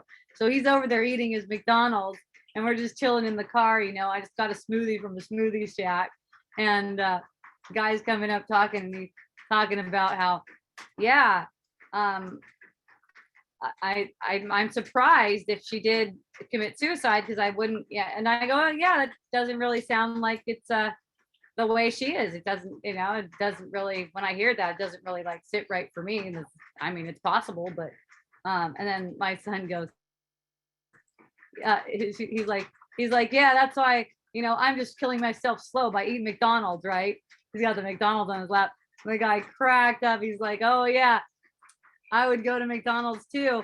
And our friend, the one that passed away, would be like totally repulsed. He'd be like, oh my gosh, repulsive to the McDonald's food, like can't handle it, Maybe someone like me who personally, I don't even take a bite of that McDonald's shit. It doesn't even appeal to me one bit. The smell of it, nothing. The colors, none of it. But I don't have any problem being at McDonald's drive-through and watching my son eat McDonald's, which he likes to do, And he goes, I noticed that when people are really strict with their diet, they tend to also be mental, a little bit mental, like depressed or something. I forgot what the exact word he used. And it's like, oh yeah, I can relate because I've been like that before. And my son goes, no wonder when we got to Hawaii, you were just like, kids, eat whatever the fuck you want. Because before that, I was really, it didn't matter what kind of regimen I had for myself and for my family, just as long as I had a regimen and I had a lot of belief in it. That's how I would feel like I'm safe, like I'm secure. Okay, I had a regimen, something that I believed in, and it would change from time to time, right? I started to notice, especially my best one was the primal diet, because it was it was very strict. It was very, well, for one, you couldn't eat any cooked food. Okay, no cooked food at all. So that's, for one, that makes it very strict for me. Maybe not for Chitta. Chitta's on here. He doesn't eat any cooked food. Doesn't even feel strict for him. But it felt that way for me, though. I would see other people eating and I'd notice how judgmental I'd feel when I'd watch other people eating. Like, for instance, I'd see a woman with a large body come and I'd be, I don't know why I was sitting in this place, because I didn't eat any cooked food, but I'm sitting in a place where she's ordering a great big burrito and a side of chips and stuff. And I'm seeing her and I'm just like, all this judgment is launching. Right. And I'm just like sitting there going, whoa, this cannot be healthy for me. Because I'm just like pummeling this woman in my mind about the choice she's making to eat. Like, I didn't know, I had no idea, but I could feel something. The choice she's making to eat this food. How she's got a big fat body because she's eating all this food, right? And how she's killing herself, and just like goes on and on. And so at some point I went this way with the diet thing, like being like, really, okay, I got the right diet now. And also laying it on my kids too. I went this way for so many years. It was like, I don't know, maybe more than 20, 25. I don't know how many years. But anyways, at one point I go, shit, it doesn't even matter. You guys eat whatever you want. I was not into eating like stuff, like regular grocery store stuff. It just doesn't appeal to me. But my kids liked it. They still do. And I just take them over to the store and buy them what they want at the store, whether I like it or not. Not a thing. But we get tripped up with this stuff about how to keep ourselves safe. That's one, how to keep yourself safe. I was talking about security. The past couple of weeks, I've been bringing up security. That's one way of making security for yourself, according to the ego. It's not real security. It's actually treachery for yourself. But is to get your diet to the right diet, right? And then you know you got it in the bag. Now, I'm not saying that you can't follow any kind of regimen, any kind of diet regimen or anything like that. And it doesn't matter if you're completely, like I am. I'm just completely like it. Let it be what it is. I go from time to time. I might go on something where I go, yeah, today or this week, I'm only eating this or something like that. I don't know. It hasn't occurred for a while. But for the most part, it's just whatever it is, let's remember what it's for. whatever amount it is, let's remember what it's for, and that's all. So I don't tell myself I got to eat less. I don't tell myself I got to eat more. If I do, if I do hear that kind of language coming out, I know it's the ego, right? You called out sick from work. Yeah, there's that too. I know, isn't that funny? That's how you get a day off. Okay, that's how you get a day off. You call in sick. I had a customer tell me today how excited she is that someone possibly has COVID in her house. That means she gets a week off work. Right? She's like, oh yeah. And you know, it's like we make it like this for ourselves. Do you really need to have someone sick to have a week off work? That's the way the world is set up. That's the way we set up the world. Just say you're sick, and then you can have a day off. Just say you're sick. And you know, when we say we're sick, we start believing we're sick. I mean, who hasn't had that experience as a kid, wanting to stay home from school, or wanting to stay home from a recital, or wanting to stay home from church? You just tell yourself you're sick. Look how easy it is to make yourself believe that. We're just doing the same thing. You know, you had the experience of that when you were a kid. You saw how you could do that with your mind. You're just doing the exact same thing. Any kind of sick. People try to convince me all the time, no, I'm really sick. But you don't understand. I'm sick because now I have, let's say, long COVID, for instance. Like, you don't have to buy into that just because the evidence is stacking up. All the evidence is evidence from this world that you're just projecting. So all the evidence that it's bringing back to you, it's bringing back only falsehoods. I just realized it's raining. Yay. Usually at this time, I'm moving around trying to get out of the sun at this time of year, at this time of day.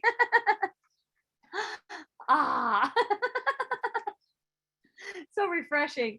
We've had the rainiest, wettest summer I have ever experienced since I moved to Hawaii. I've enjoyed it very much. I mean, maybe it's just me. HPP location. This is my third year at HPP, Hawaiian Paradise Park. First year I was here, hottest imaginable. I was like, holy shit. If this is how summers are, I'm going to have a really nice relationship with a hose around here. But it didn't, the next 2 years were not even similar to that. In fact, it's been really cold first summer this year, which I enjoy both aspects. I used to do that, but this is from my daughter, Akea. I used to do that. She's talking about the sick thing. When I was a kid, to not go to school, I'd wake up and say my throat hurts over and over in my mind. And then my throat would hurt. And I would tell you I'm sick and can't go to school. Yep. You know, you're not alone in that. Kids realize their power to get out of things by attacking themselves real early on, only they don't realize they're attacking themselves.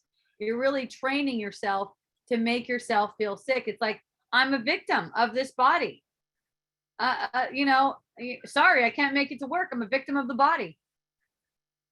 Right? That's how we do it. That's how we get out of it, because it's not acceptable to say, you know what? I'm not feeling it for that job. That's not acceptable. Now, I don't feel inspired for that job right now.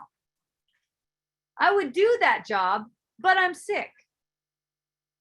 I actually made myself sick, but I'm hiding that part. And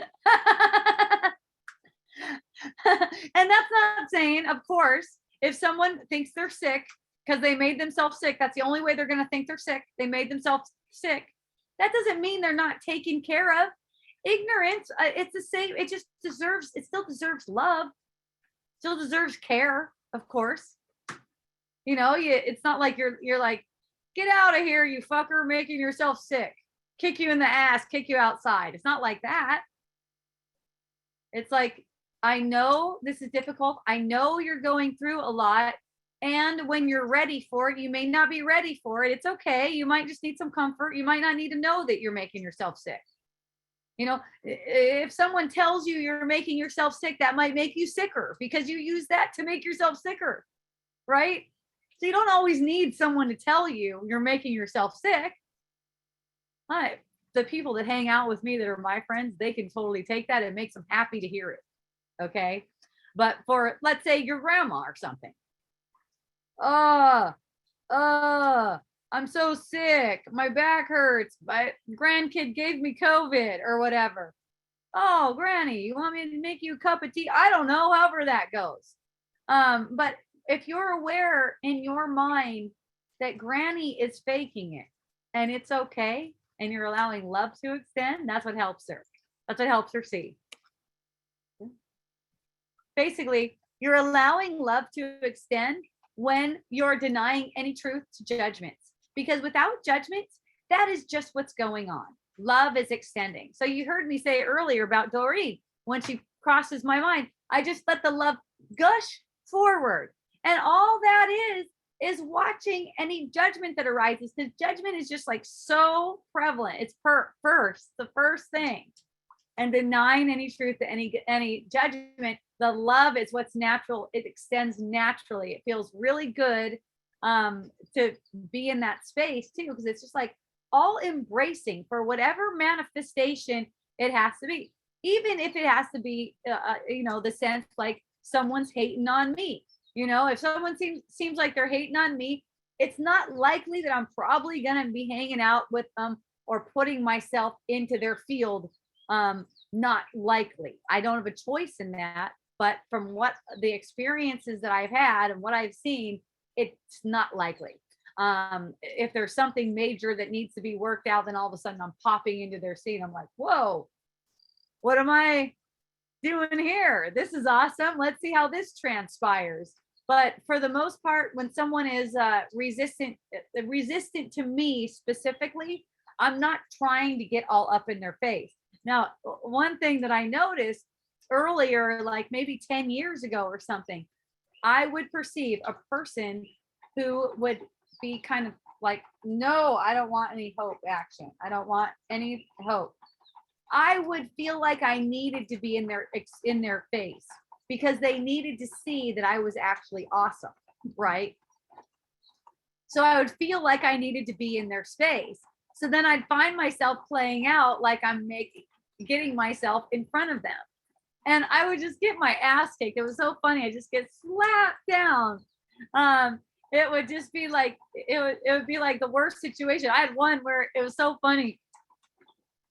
I show up to be in front of this person. So I'm like, now this person, they know how to do retreats. They can get me in. I was like totally thinking with the ego, right? Didn't even realize it, but they're like, they got a vibe like, I don't really like hope. Nah. And I'm like, oh, they just need to see who I am. They just need me to get all up in front of them and stuff. And so it was the most sick feeling I ever gave myself. It was the most sick feeling I ever gave myself. It was amazing. And it was so amazing for me to see. It was so enlightening for me to see, because it was just like, oh my goodness, in a flash, I just saw how I made that. Because I thought I needed that. I thought I needed to get something. And I was so grateful. Remind me of that verse where thy rod and thy staff, they comfort me. Because it's like I got shot down really fast. And then it just showed me right away. It's like, oh, of course, it's always something we're thinking too. It's always something we're thinking. It's not something that we're doing. Okay. It's not like if you go, okay, Hope, actually, the reason you were sick was that you were pregnant at the time and you were trying to give yourself a natural miscarriage and it didn't work out. All that stuff, all those different things that are projecting, same mind, projecting. So it seems like there's all these, see how it looks like there's all these other things, like choices that I made wrong to make myself sick. But no, it's not that. It's projecting mentally. That's how we attack a body. It's always projecting mentally. That's all I want to see. I don't want to see how to avoid it. Nothing like that. And it was such a huge relief because it was like, oh, right. I don't have to seek anything.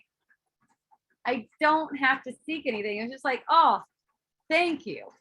And it's like, I go through this sick feeling and then get relief to where that point forward, that was like 10 years ago, I never felt like I had to do that again.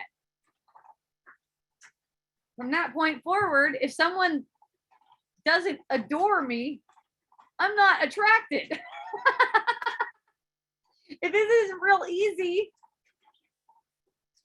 that isn't just natural, I'm really not attracted. I'm not attracted to that.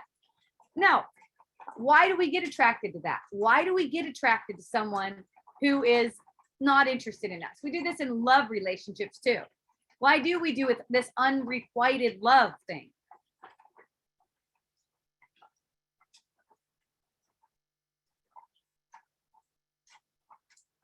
Look at the play.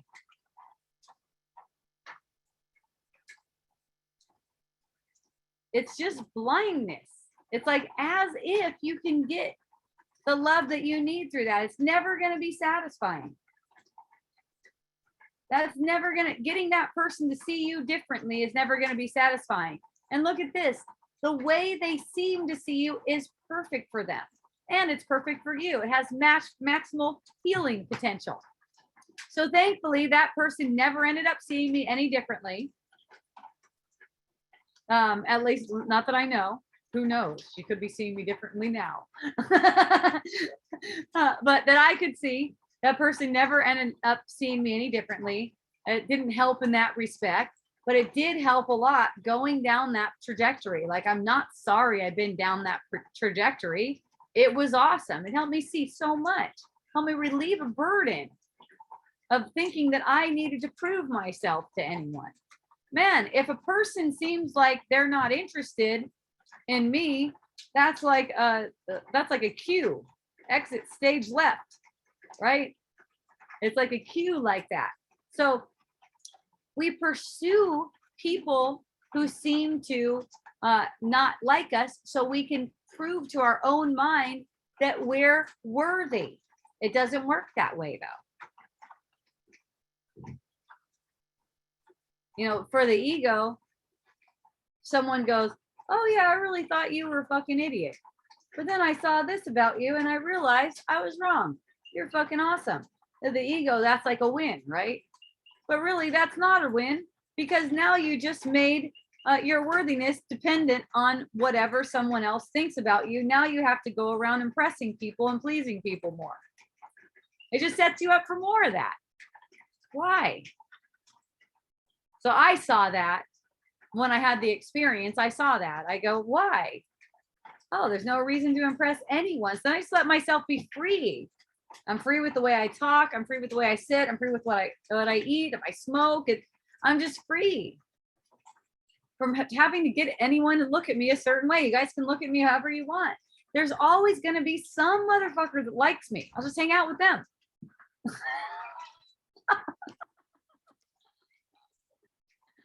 I have one friend, he used to be such a dog. He's a little bit older now, he'd always be boating around with all these different chicks, right? He's like, I don't care. I can go onto a bus. If I want to get laid and I'm on that bus, there will be someone on that bus that's going to fuck me. I'm like, that's awesome. I was like, yeah, I feel you, dude. Yeah, it's like, there's always someone who likes your style because you have you have all the abundance. You're just projecting. They're all born out of you. There's an aspect of you that likes yourself. There's an aspect of you that likes yourself. You might mostly don't like yourself, most likely. I mean, that's just how, because of all the chatter, and you're not really capable of not liking yourself. That's not true. But you are capable of pursuing ego thoughts that don't like you at all. They completely are vengeful against you. So if you're mostly following ego thoughts, it's like you mostly don't like yourself. Okay. But there's always an aspect of yourself that likes yourself too, because you wouldn't be able to tolerate, who knows, maybe when you get to the point of suicide, there's no aspect of yourself that still likes yourself. I don't know. but in order to keep this thing reasonably manageable for you, you gotta like some aspects of it. Otherwise, it's really like, what's the purpose? You know. So it shows some kind of purpose. So there's going to be things that you like about yourself, and you know you're going to want to display those things that you like about yourself. There's going to be things that you don't like about yourself, and you're going to want to hide those and project those. That's how it goes. You're going to try to hide those from the world and project those things out. The things that you think you don't like about yourself, you're also hiding them from yourself. So you don't want to see them. You'd rather see them in other people. That's how you know. When you're judging another person, it's something you didn't want to see within yourself. And judgment is so, so common. Judging is basically pursuing an ego thought that makes judgment true. There is absolutely no judgment.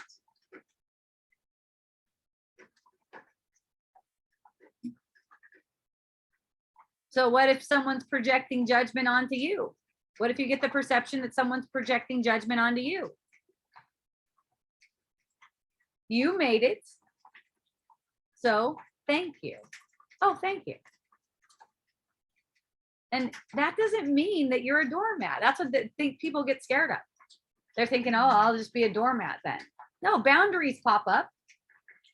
It's fine. I don't find myself attracted to anyone who thinks that I'm a bad person, bad teachings, whatever.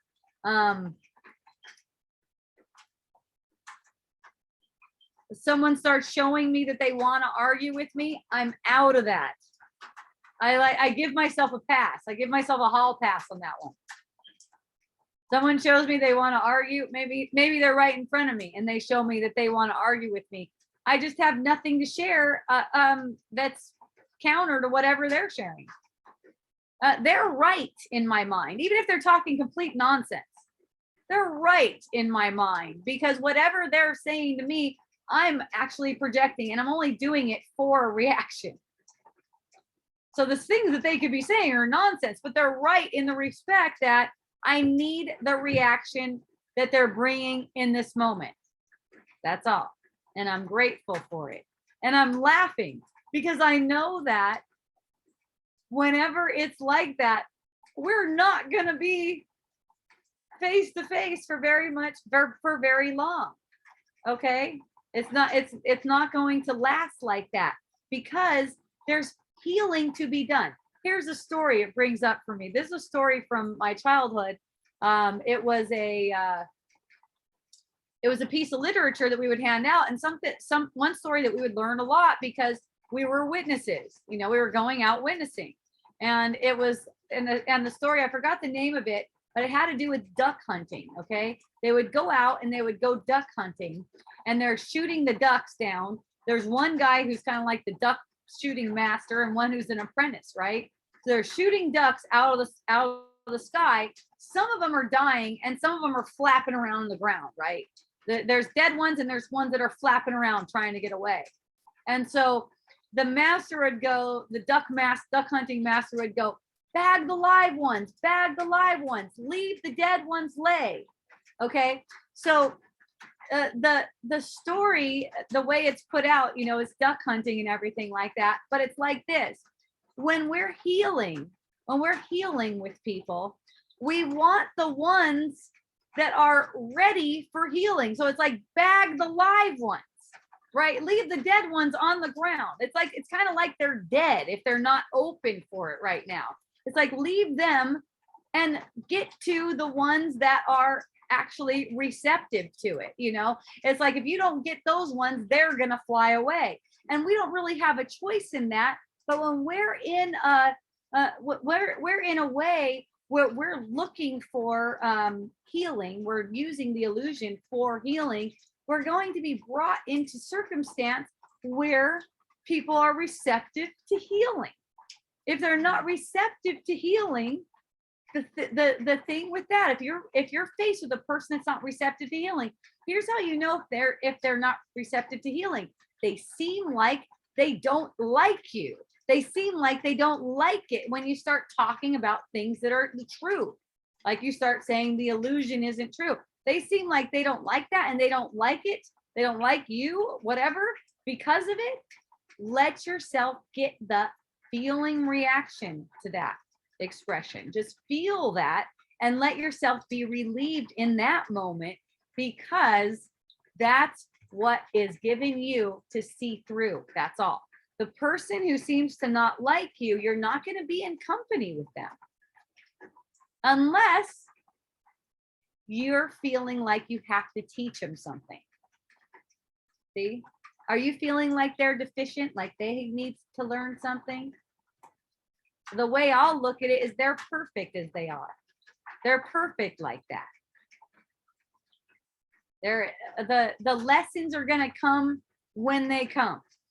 So this was, the apprentice of the duck hunting master.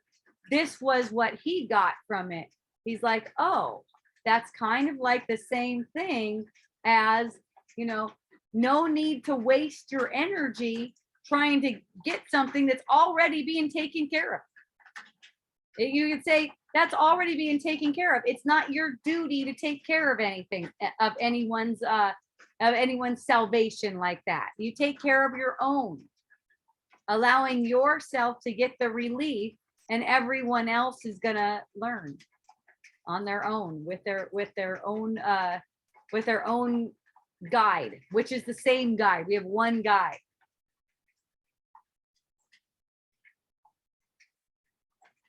We give them a lot of different names. We put a lot of different names on them, like angels and stuff like that. But really, it's all just, you could say that the live ones, those are the ones that it's kind of like you're holding hands, going to heaven together, showing each other the way home. It's always teaching and learning. It's always teaching and learning, one mind. So it's not like one person has something to give someone else that they don't already have. So that's why when, I mentioned something like, hey, the world isn't real or whatever I said, and someone is resistant to that, I know they don't need my teaching. They're not a live one. A live one is one that goes, what? Like people just perk up. I'll have people perk up. Wait a second, what? And that's, to me, that's a live one. That doesn't mean there's anything wrong with the ones that are, one way of saying it is dead in Christ, or something like that. It's like they are not receptive to that right now, but they're being guided along by their teacher, which is the same as your teacher. So leave them alone and let them have their guidance. So I have one sister who was thinking that I was judging her when I asked her a question. We were on Facebook. I asked her a question and she was thinking that I was judging her. So there was like a really long diatribe that came out about, first of all, and I love you, but, and different things like that. And it was just like, it was like, whoa. And this is a sister that previously was like, you're the best sister, totally receptive, and also I could definitely see resistance, like, yeah, but that guy's an asshole and I'm holding on to that, right? Like that, yeah, but that chick is a bitch and I want to fight her, kind of like that. Then I realized, it just came to my awareness, whoa, anything that I'm saying right now is antagonistic for her. It's antagonistic. She needs to go through wherever her guide is taking her right now, without hearing from Hope Johnson, obviously, because the sense is, and this could happen at any time. Like Goda was just on earlier and she's like, Hope, I love you. Thank you. You helped me so much. And next month, Goda could be like, you know what? Everything you're saying is pissing me off and irritating me. Okay, then take a break. We're all coming back to the same spot. It's okay. Okay, then just take a break. You don't need to hear anything from Hope. I don't have to prove anything to anyone. If if the thought is that something's wrong with me or something's wrong with my teaching or anything like that, I don't need to be in on something like that. So, take a look at that, because so often the ego will be hooking you to try to get in front of these people. I know one way people do it is on Facebook, right? They'll post something, and I know because I've been in this energy myself, is hashing out a conversation that maybe we had before and pushing your point again on Facebook so the person can see that. It's like these little games that are being played, and I see this being played out all the time. It's like it goes to trigger a person. So I told my sister, I said, hey, I don't have anything that's helpful for you right now. I really don't have anything that's helpful for you right now. So you're not going to be seeing me on Facebook right now. I still love you. Of course, you're my sister. I'm hanging out with you.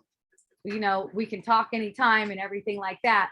But whatever I'm sharing spiritual teaching wise, that stuff is not helpful to you right now. And my sister is like, oh, thank you. And I told her too, I felt triggered too. I felt triggered when I realized that what I have to share isn't helpful to you right now. But I also see that it's a beautiful thing, to just share, like, this is how it feels like this. That doesn't mean that it's a bad thing. It's a good thing. It's a beautiful thing. You're getting your independence and kind of like your training wheels on. It's freaking awesome. So my sister like, oh, that's beautiful. Thank you so much for sharing that with me. And then she gets done with that. And then she sends me a text and she goes, can't stand the heat or something like that. Just kind of like to give me a jab. And that all that is to get you hooked into a conversation like that, into an ego-based conversation. So for me, that's just a meaningless thing. In fact, I think it's endearing. I think it's really sweet. I think it's really sweet. Oh, you can't handle my heat, my fire, or something like that. I'm like, yeah, that's it. We'll go with that. It's just for fun, right? If people say things and from a certain point of view, it's like, let's get into this. It's like, oh, that's beautiful, that's so sweet, and then it'll go into something else where let's get into this. I just want to fight, and I see that and I think it's sweet, and you're always going to find someone to fight with. It doesn't have to be me. That's so fun. I'm just glad it doesn't have to be me. I don't have to get in any fights.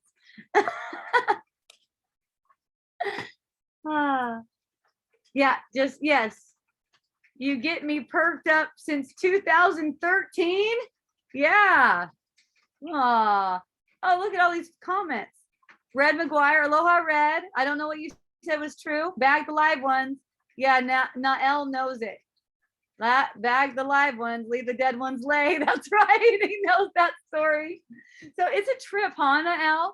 How that story it's a trip, because that story was like so common. We got that one all the time. Like, we know that one so freaking well.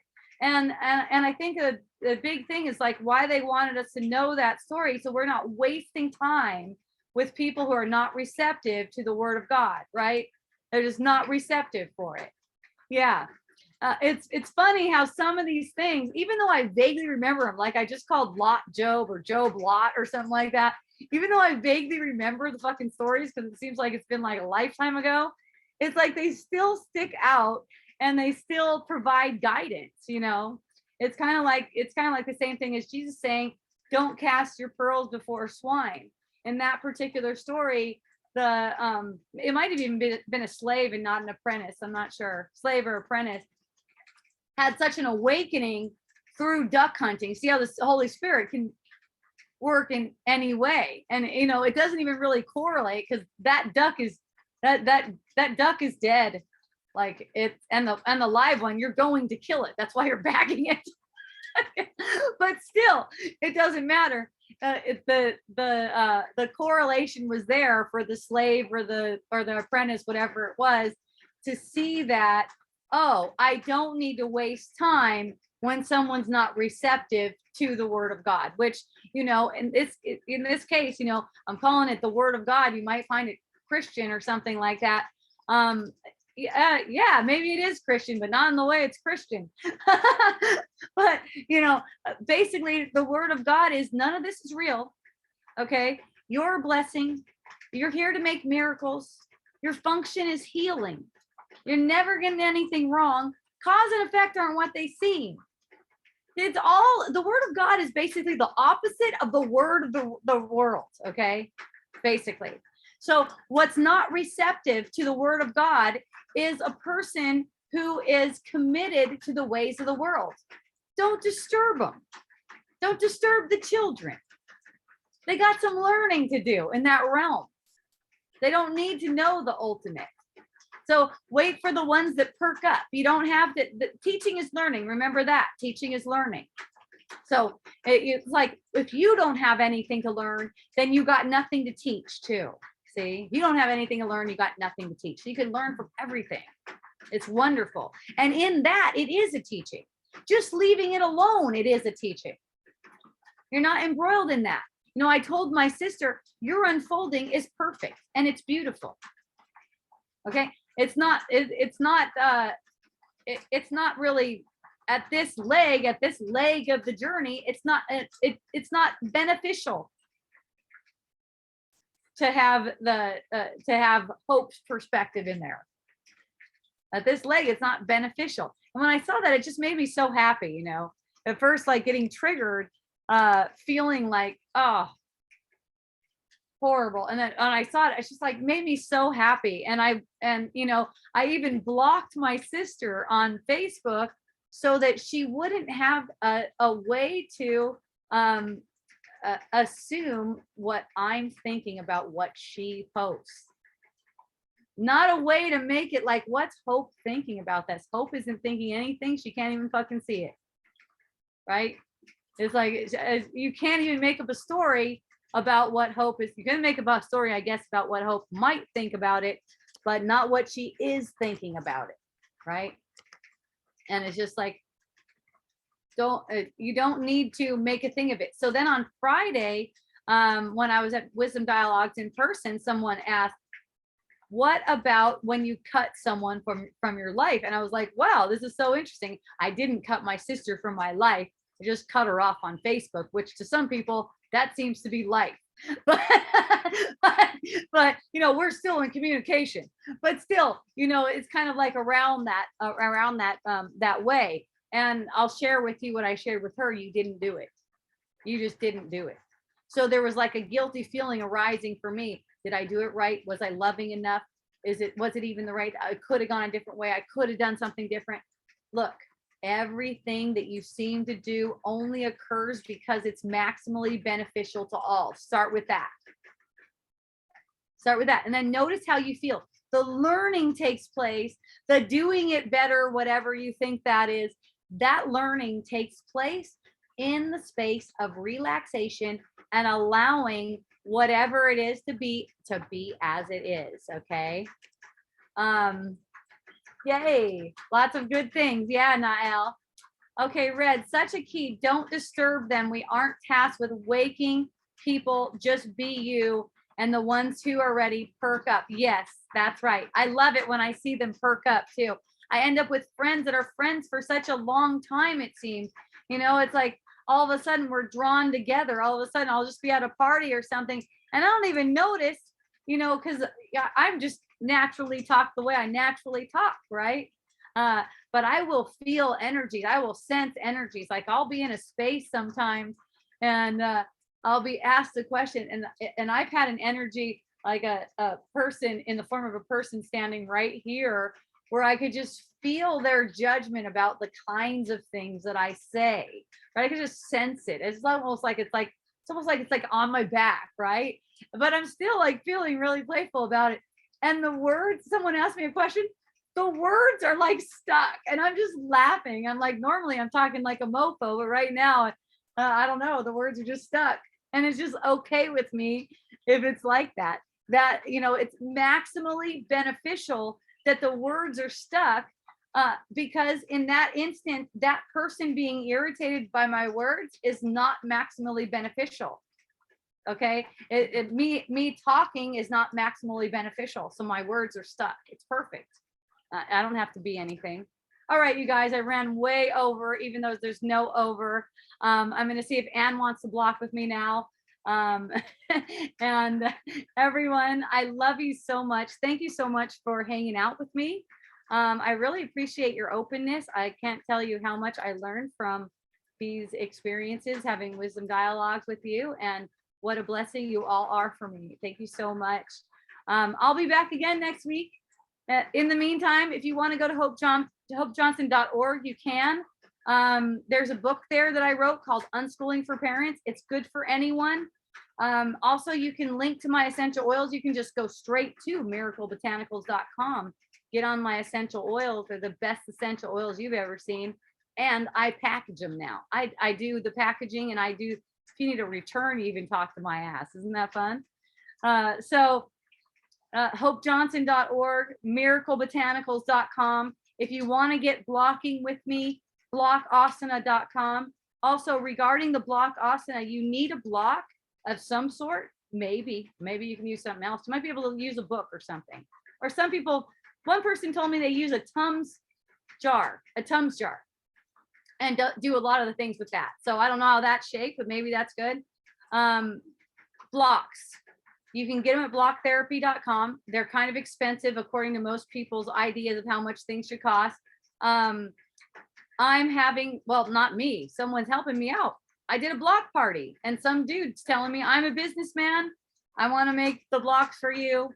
And I guess I'm going to have prototypes really soon. Like within a few days, I'm going to have a bunch of blocks, like 4 or 5 different blocks that are the prototypes. Also, I'm doing a retreat. It's just a 1 day. So I don't know about you mainlanders if you want to come. It's just a 1 day retreat. I think it's August 20th. Let me look it up in case people actually want to know. Let's see. It's a 1 day retreat, and the date, where is it? Let's say it's August 20th. If it's different, I'll let you know next week. We still have space to do that. So August 20th, we're going to have blocks in there. By that time, I'm going to have blocks to be able to have people come. My friend is putting it on, so I'm just in it. And it's $222 per person. It's not just me. There's a masseuse. You get massages that day. It's a day, like a day retreat. You get massages, essential oil, all the food. It's buffet style. All the food is provided. It's at hot springs, so you're gonna have like hot baths and stuff like that. So it's kind of like a treat kind of day. Yeah, I guess I'm gonna have a flyer pretty soon to share with you guys, and I'll get it wherever I get it. If anyone wants to come, let me know. If you're coming from the mainland and you just want to make that 1 day of your thing that you're here in Hawaii to do, I can help you out with like finding some accommodations or something like that. You could probably do it on your own, but I'd probably just refer you to Hawaiian Sanctuary because that's what I know. There's B&Bs and shit. All right, let's see. Are we done? Oh, thank you. I love you. Thank you. Thanks, everyone. Let me just check Facebook. Make sure there's not. I love you, Cora. Oh, Constance, thank you. Thanks so much for hanging out with me all these years. Since 2013. Dang, that's almost 10 years. It's so fun. Yay, Nael. Oh my gosh. I love you all so much. And I'll be back next week. Mahalo, aloha, and a hui ho.